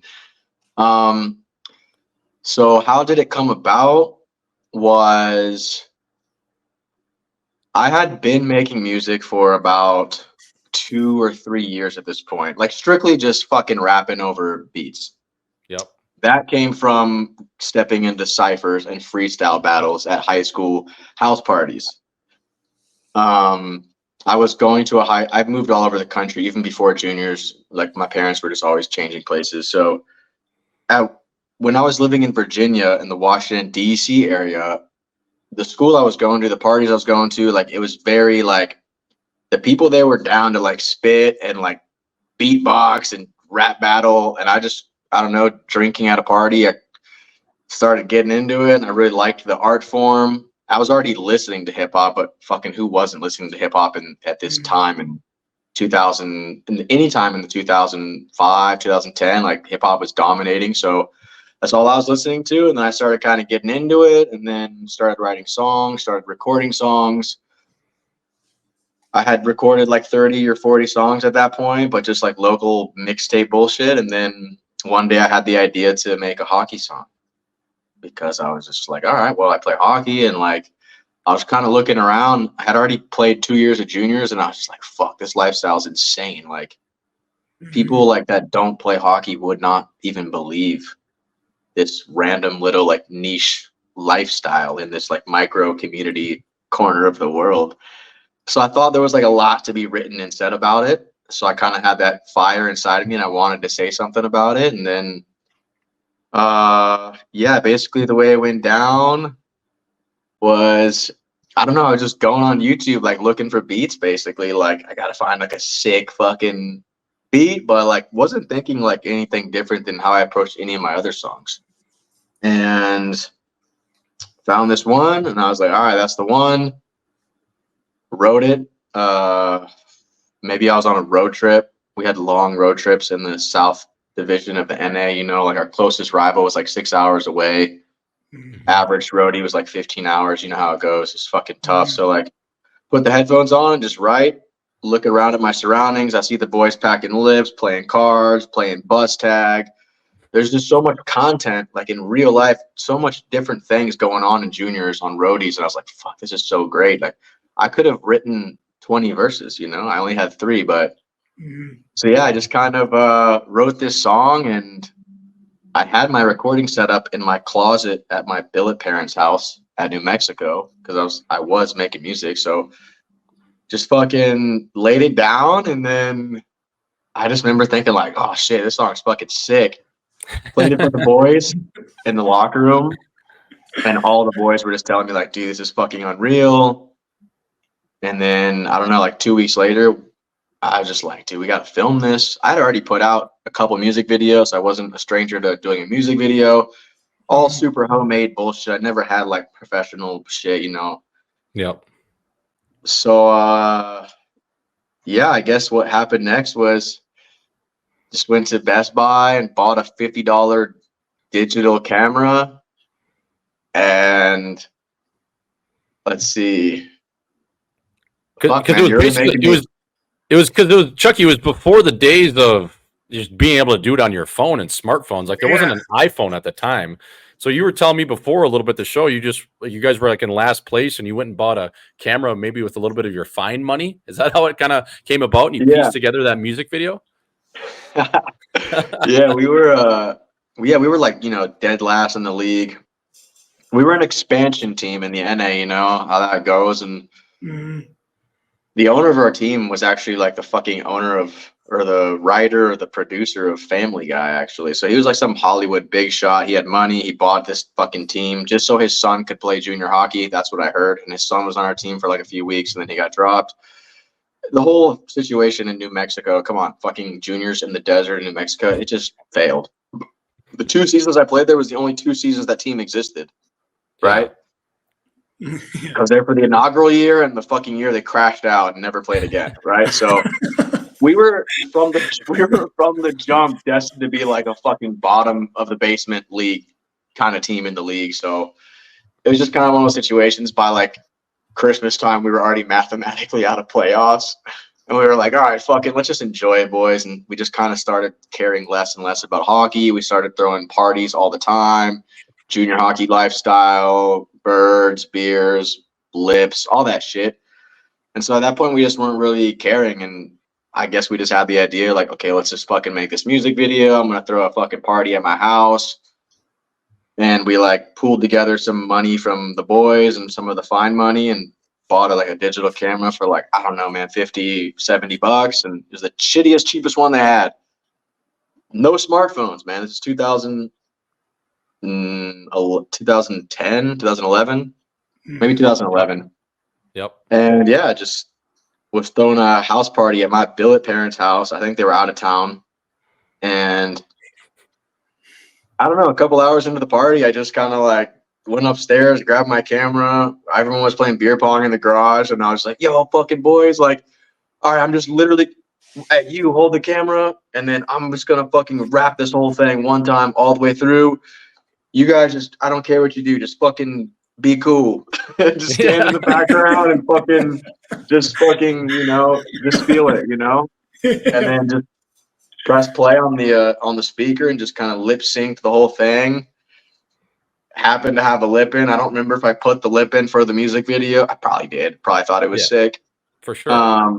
But it was juniors, I think most fucking junior hockey players had one in half the time anyway. So but yeah, I definitely fucking put that in there for that video probably.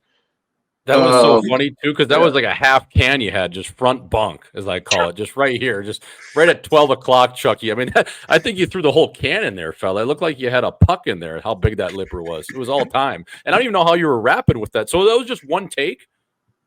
Yeah, the video was one take, and the puck in my fucking lower lip. I don't know what was going on there, man. I was probably just trying to show off. Yeah. What age did you start chewing? Because for me, it was like 14 or whatever, and then you go into junior camp, so then you're a beauty because you're chewing Copenhagen long cut, and you just think you're the man. Yeah, same as you. Fucking actually, the first lip I ever threw was in between the second and third period against some team called Team Pepsi or something. And just trying to fit in with the older guys, and threw a lip in between the second and third period. What a great time to have your first lip, eh? Yeah, just buzzing. We all know I didn't make it out there for the third. It's actually amazing to me, and I'm sure you can vouch for this, both of you guys, how so many junior players back in the day got hooked on this shit, when in order to get hooked on it, you had to not enjoy it the first fucking 5 times you did it. You had to puke. Oh, yeah. What made us what we wanted to be beauty so bad, we just kept coming back and fucking fighting through hell just to be a beauty. Because it was so fertile. You had that lipper in, and then you take it one step further, Chucky, and you would pack like a half can and you throw it upper deck, and you go, upper deck fell at top cheddar where grandma hides the Percocets. And you're like, dude, you thought you were so cool because you had that upper decker up there too. Go upstairs with it. And it's like, and long cut chew, bro, is so gross. Like, it's disgusting. Like, you even make that shit anymore?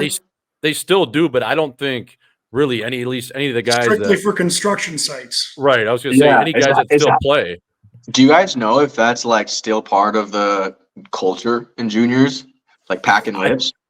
I think it's like guys might do pouches, and it's a lot of the European stuff, like the Swedish. Yeah, the Zin pouches. Yeah, yeah. It's not the hardcore stuff where you're spitting straight diesel. You got the hardcore shit that we had. It was like I don't know if it was true or not, but there was the myth we always heard that there was fiberglass in the tobacco that would cut your lip open, and then that's how the tobacco would get into your bloodstream. Did you ever have any just total junior hockey bros, Chucky, that they would take it one step further, is because you couldn't play with the long cut in, obviously, but some guys that I would see at like in the toes, they would come to a tryout camp and they are slit in between their toes and putting the chew in their skates. It's like, bro, are you that addicted? What are you doing? Yeah, I don't know if I had any close buddies that did that, but I definitely heard some stories through the grapevine, or might have ran into a guy at a main camp that was doing that shit. But yeah, that's gnarly. The shit we did. Yeah, just anything. Anything for a buzz, eh? Anything for a buzz. Oh yeah. How else do you pass the time? 100%. Yeah. Chucky, how'd your life change after you released that video? Like, obviously, if you release it now, I think you're viral across the world. But obviously, social media wasn't as big back then. So, like, was it very different after that? Because you were obviously, I mean, we were obviously in the junior hockey world, so you're a celebrity to us. But like, did you feel that actually? Like, did you get big at one point? Yeah, for sure. I mean, social media back in 2012 was a lot different. I mean, going viral was a relatively new concept. I mean, I fucking felt like at that point, looking back, it feels like fucking Soldier Boys cranked that video. I mean, Mm-hmm. that was the first viral video I ever saw. That was like 2008 or 9. So videos were going viral, but it just wasn't on the same level. But because the hockey community is so small and there's never really been a song like that in the hockey world, it didn't matter if you were a social media person or not. Like that song spread to every hockey player in the world. And yeah, it kind of just fucking just blew up overnight. You know, I woke up in the morning and it had like 50,000 views, and then the next day it had like 100,000, and then by the end of the week it was already at like 300,000. And I was just like, holy fuck, you know. And it did change a lot of my life. You know, I started selling merch and, you know, making money off of that, and I was fucking killing it in that department. And all of a sudden, out of nowhere, you had, you know, the bunnies coming out of the woodworks, and, you know, people in the DMs that you're just like, what the fuck? You know, I had some Gong Show. They were a big clothing company back in the day. They're just throwing money at me to wear their shit. Lots of opportunities kind of came out of nowhere. So in many ways, my life did change. But also there was the bad side of that. For example, like I remember this one time in Frisco, Texas, playing against the Texas Tornado in the NA. I got a penalty. I went to the box across the way. This is like at the peak of all this shit going on. Mm-hmm. And I saw in the arena just like a fucking crowd of like kids running towards the box. I was like, are they coming here for me? And like 20 or 30 kids surrounded the box and were banging on the glass and like taking selfies. And I was just like burying my head in my fucking face. I'd go to the face-offs all the time, and guys just said they're going to take my head off. We would lose games, and our coach would be in the middle of a fucking speech chewing us out. And then you'd hear like someone knocking on our locker room door. And then the coach would open the door, and it'd be some fucking kid. He'd be like, hey, is Chucky there? And my coach just started getting really fucking pissed, and it got obviously so just out of control that I was like becoming a distraction for my teammates. And at the end of the day, I was always a hockey player first, so like I felt really bad about it too. But it was also something that like I wasn't planning for and I didn't expect at all. And nowadays, people, the way they move on social media is to go viral. That's the whole fucking point. They're like doing hooks and catches and this and that to try to go viral, posting on TikTok and shorts and all this. But like back then, like people just threw shit on the internet just to throw it there. Like there was no intention behind it. I mean, it was the shittiest quality music video ever. So I didn't expect any of that. And then like there was a lot of bad things that came with it too. A lot of opportunities and shit that didn't work out, because back in the day, it wasn't very cool to have a personality in the hockey world. Right. Mm-hmm. You were, I got canned from a fucking team actually a year later, before I signed a contract before I signed to play my last season in Texas. I was considering playing in the EJ. There was a team that was interested in me, but once they saw that video, they straight up told me like they don't want me anymore, based on me being a social media personality and that being unprofessional. Fast forward 10 years, that team's fucking dancing on TikTok to sell tickets. Yeah.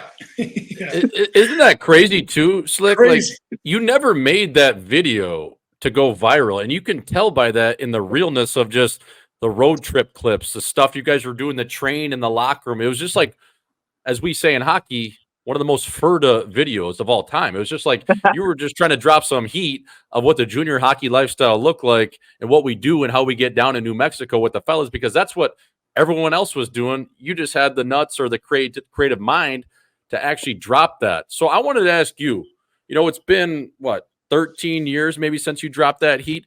Is there any way we could get a part 2? Can we get some bars on that front? Is that something, or is the ship kind of sailed? Because I think even junior guys now could use that knowledge if you had some heat like that. I mean, I just can't relate to the junior guys anymore. I feel like it's one of those things where, like, I mean, did we really need a Joe Dirt too? That's true. Yeah. Or a slap shot too, or any two ever. It's just it kind of ruins the essence of the moment in time. But there could be like maybe another hockey song that's just not living the dream part 2. I wrote a reggae banger called Zamboni Driver. Like just I put myself inside the mind of the Zam driver, because he's like the one dude in the hockey world that people just don't fucking look that way. It's kind of like those people in India, like the lowest class of people. They're called like the untouchables, or people won't even look them in the eye because they're so poor. I feel like people treat Zam drivers like that. They're just like, this guy's scum of the earth. Like, I wrote a song about it. Like, it could be a hockey spin-off kind of song, I could make something like that, I guess, but I don't really write songs about hockey anymore. I don't know. I just try to stay away from it, because I feel like I did that and it's in the past, For sure. Are you still writing songs? Yeah, of course. I just released an album last summer, but completely different style, man. I make reggae, like acoustic reggae with like hip hop flows and laced in there. But yeah, man, just making like island style music, because fuck, man, I've been living on an island for 10 years. That's kind of the energy and vibe I feel around here. So yeah. Chucky, do you ever perform at like local bars or restaurants in Spain in terms of just get up there and sing and get the guitar going, the 6-string, or is that something you kind of just release as it comes? I have performed not a lot, but I've only played live in Spain 5 or 6 times. And in San Diego, I usually go on stage once every summer. Yeah. And now when I go on stage, I'm not doing a rap set. I'm with my guitar and I'm playing reggae music. And keep in mind, man, I'm from San Diego, and reggae music is king there. Even before I started living on Spanish islands, reggae music is huge. It's like the capital of American reggae, like Stick Figure, Slightly Stupid, Revolution. I'm not sure if you guys are familiar with these bands, but they're all like based in this area. And it was when I was in high school, that's all we played. Where every other high school was playing like, EDM or rap, like reggae was always huge in San Diego. So it's always had a big influence on my life. And in the living the dream days, even though I was rapping, when I was on road trips with my headphones, I was always bumping everything from Bob Marley to Sublime, stuff like that. Like, I always loved it. My excuse was I can't play guitar. And then once I came overseas, I had all the time in the world. So I just kind of started making reggae, and people were like, dude, fucking make hockey songs again, bro. Yeah. No, I mean, I've listened to your stuff. It's good. You mentioned Slightly Stupid, bro. That the one song they have is Collie Man, I believe. Absolute banger. Collie Man, don't you call me no more. Yeah, that's like a really good morning skate kind of vibe song. Where you're just kind of shaking off the rust. You're a little stung. Closer to the Sun's one. Like you're just trying to shake off the cobwebs a little bit. But no, dude, I've listened to your stuff. It's good. I really do like it. Chucky, I wanted to ask you, like, are you still... We talked a little bit about the street ducks, but are you still getting out there on the skateboard in terms of, getting your reps on the board or surfing a little bit when you're there? Like, what's good with that? Yeah, I got my boards over here, man. Oh, hell yeah. Fucking right. That's so nasty. Yeah, I do not get on the skateboard anymore. That kind of ended in 2022. I wasn't a skater. Let's just say I was it's a cruiser, like the longboard, but it's the same size as a skateboard, but it's got like the longboard wheel. So like I just kind of cruise around. I like to bomb hills and do slides, like kind of longboard style. But I kind of gave that up in the last couple of years for no good reason. I don't know. I lost interest. And then past couple of years, been surfing here and there when I can. A lot of the boys on this team are surfers, and Canary Islands is the surf capital of Europe. There's really great waves here. So I get out there when I can, but it's also can be fucking dangerous. So I try to not get injured and stay professional so I can play hockey. For sure. Yeah. Yeah, dude, surfing, man. Like, I mean, there's no way I would be able to do that. But are those waves? What are they? Those got to be crashing. What are they like? Probably like 10-foot waves, even bigger, probably. Like, is it that gnarly? It's changing all the time, obviously, because the swell. But yeah, it can get super gnarly in the winter. And I don't fucking go out there like in the winter when it's that gnarly because I'm not that guy. Yeah, yeah. Let's keep it. Let's keep it on the land. Like I do have a little surf and turf to my game, but right now we're sticking to land. No, I got some teammates that are like proper surfers, and they fucking rip, and they go out there when it's pumping, and I'm just like, you guys are fucking insane because there's rocks, there's a reef, and it's like, dude, surfing. I feel like it's one of the most underappreciated sports out there. It is so fucking hard and dangerous. Mm-hmm. I've almost drowned a few times, and it's just holy fuck. It's scary out there. Imagine. Yeah. Yeah, that I don't think that's for me, baby. As a people's insider, I don't know. I don't think that's for me. Chucky, I wanted to ask you, like, you've been self-proclaimed, by the way. You've been all over Europe, but I played a little bit, obviously, in Helsinki and Zurich. So you do the modern European circuit, so it's all good. But have you ever like danced around like Eastern Europe? Have you gone to Turkey or Bulgaria or some of these countries? Like, what's one of those countries where you'd be like, you got to go see that because it's sneaky good? Oh yeah, Montenegro for sure. Really? Yeah, very small, underappreciated country out there, but just the most insane birds I've ever seen in my life. Beautiful, huge mountains. Croatia's good as well. I don't know. They're all pretty good. I sent it on a little weekend trip to Bulgaria last year. Solo dolo. I don't know. I love checking out those countries in the Balkans and Eastern Europe because when people back home think of Europe, they think of France, Germany, England, Spain, Portugal, but completely forget there's this other side of Europe that for whatever reason Americans completely avoid because of the reputation of their past with wars and Yugoslavia and all that stuff. And people still think it's like very like controlled by, the USSR. But these countries over in Eastern Europe, I'm telling you, man, they're the next places to blow up for like tourism because they've been rebounding. Communism ended in '89, right? That's when the Berlin Wall fell. They've been rebounding for the last, 30 plus years, getting their economies back, getting their reputations back. But it's still super early where it's still super cheap in Eastern Europe. And tourism is still completely in Italy and Spain right now. And dude, if you ever fucking go to Italy and Spain in the summer now, you fucked up. It's just bad. Like, yeah, you will, doesn't matter where you go in Italy, it's going to be all Americans and it's going to be crowded as fuck. What you want to do if you want to go on a little summer vacay, rip some cheap beers, see the beautiful Mediterranean, same fucking sea as Italy and Spain, go to Croatia, go to Albania, go to Montenegro.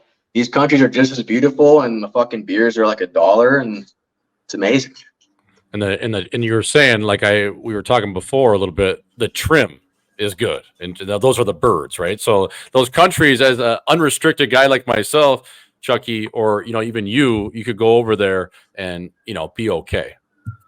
Oh yeah, that's what you want, man. You want the Eastern Europe birds. I mean, it's a different kind of fit. I mean, I'm sure you guys know, just that classic stereotype, like the Ukrainian, Russian, Slavic kind of look. It's just, it's something special. No, that's that's what I want to start getting into different areas in Europe. Cause like you said, right now, Italy, Spain, France, and even, in terms of Sweden, Helsinki, it's kind of becoming just the Costco countries of Europe. Like I got a chili dip into some of these Eastern European pockets because that's where, you can get some things done, baby. And like you said, it's cheap. Right now, nobody knows about it. They're still scared of it. And it's like these hidden gems on that other side. It's so safe. It's honestly safer in those countries than it is in Western Europe now, bro.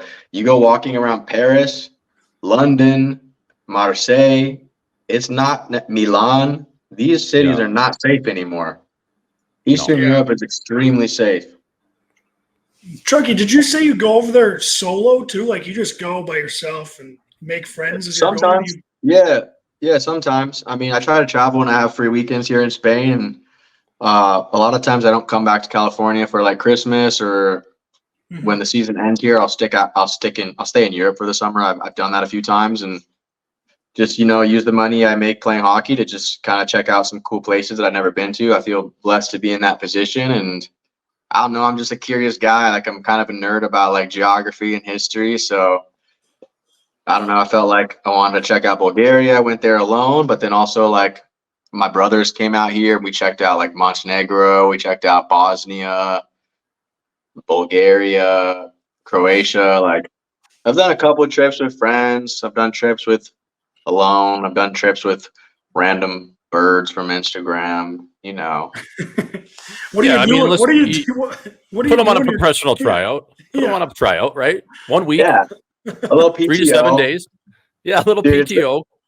Hey, Schmaltz, you ever put a bird on a PTO and you're locked in for like a week long camp, and then 2 days into the camp you already know she's getting cut, but her flight home's not for 5 more days, and you're just in a fucking tough place.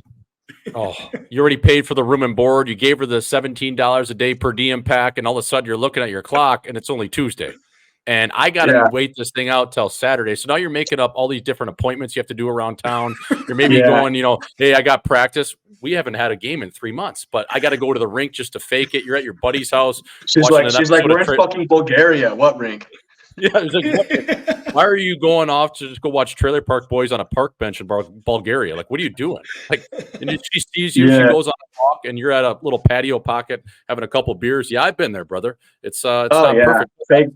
Fake the old groin injury. Like, yeah, sorry, I just can't bang you tonight. Like, she starts feeling the resentment. She's like, "Are you good? Are you sure?" And you're just like, "Yeah." I'm like, my buddy just passed away.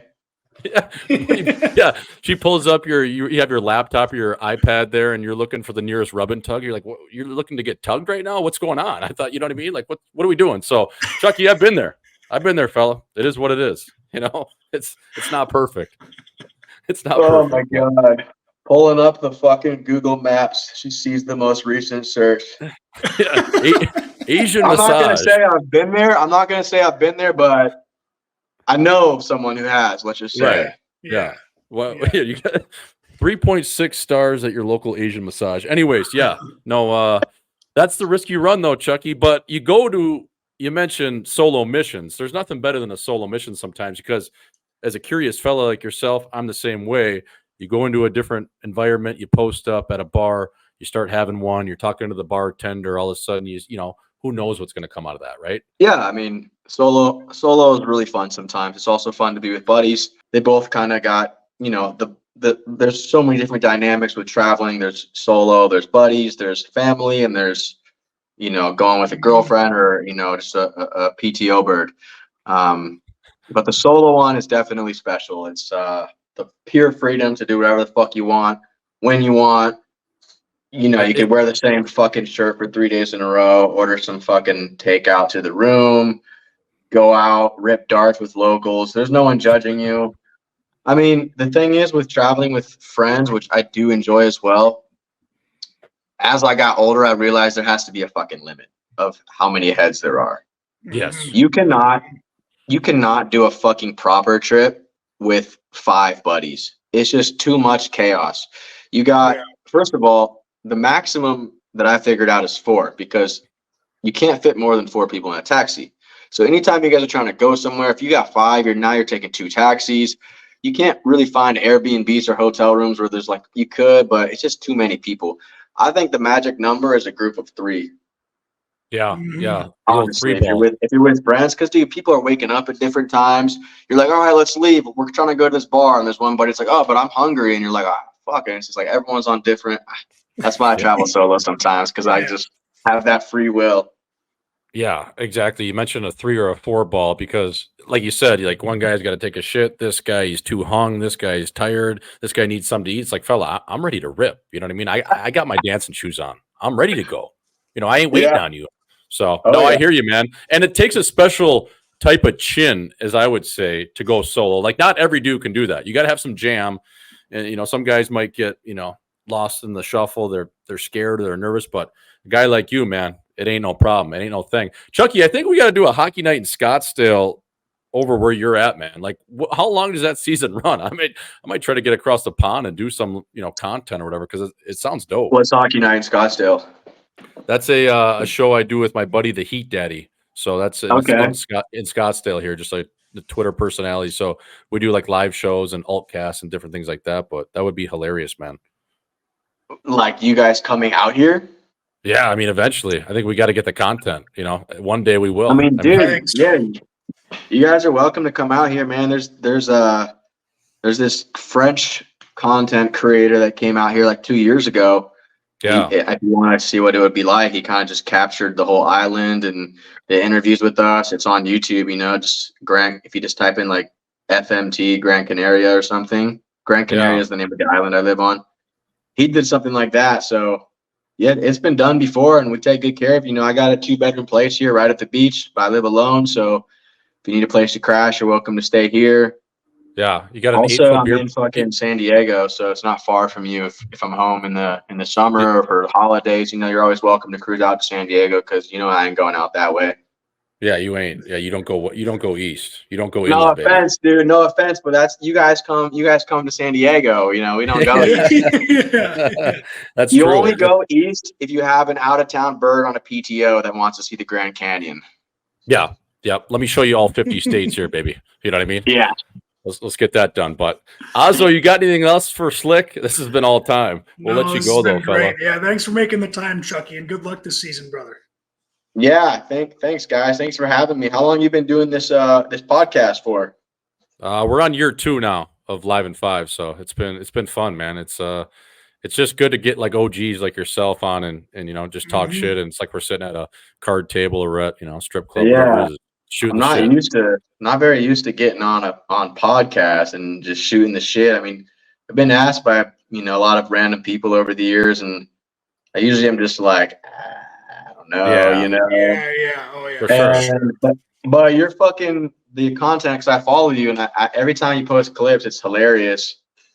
Your lingo and way of speaking is very funny to me. Yeah, I appreciate that. Yeah, I mean, and I've seen your intros with a couple guests. I don't know if you still do it, but you had that song, the Allen, what's it called? Down. Like it's just all dramatic, and it's just like it's so funny. And I've actually listened to like 1 or 2 epis actually, like on the bus or on the plane, and I really enjoyed it. Yeah, no, I appreciate that, man. Yeah, you'll be getting the Chicago Bulls starting lineup, so I gave you that at the start. So you'll be getting that too, Chucky. It's everyone gets it, baby, that stops by. So yeah, you'll be getting it, fella. So no, man, we appreciate you popping in, dog. It's making the time. Obviously, it's late over there. I don't know what you got rest of the night, but it's about midnight over there. So we appreciate it, man. Yeah, guys, thanks for having me. You guys are all time. Yeah. All right, Slick. We'll have to do it again, fella. Appreciate it. I ain't trying to sound cocky, but it is junior hockey, so I'm gonna live it up. Time is limited, so I can't be kicking it. Living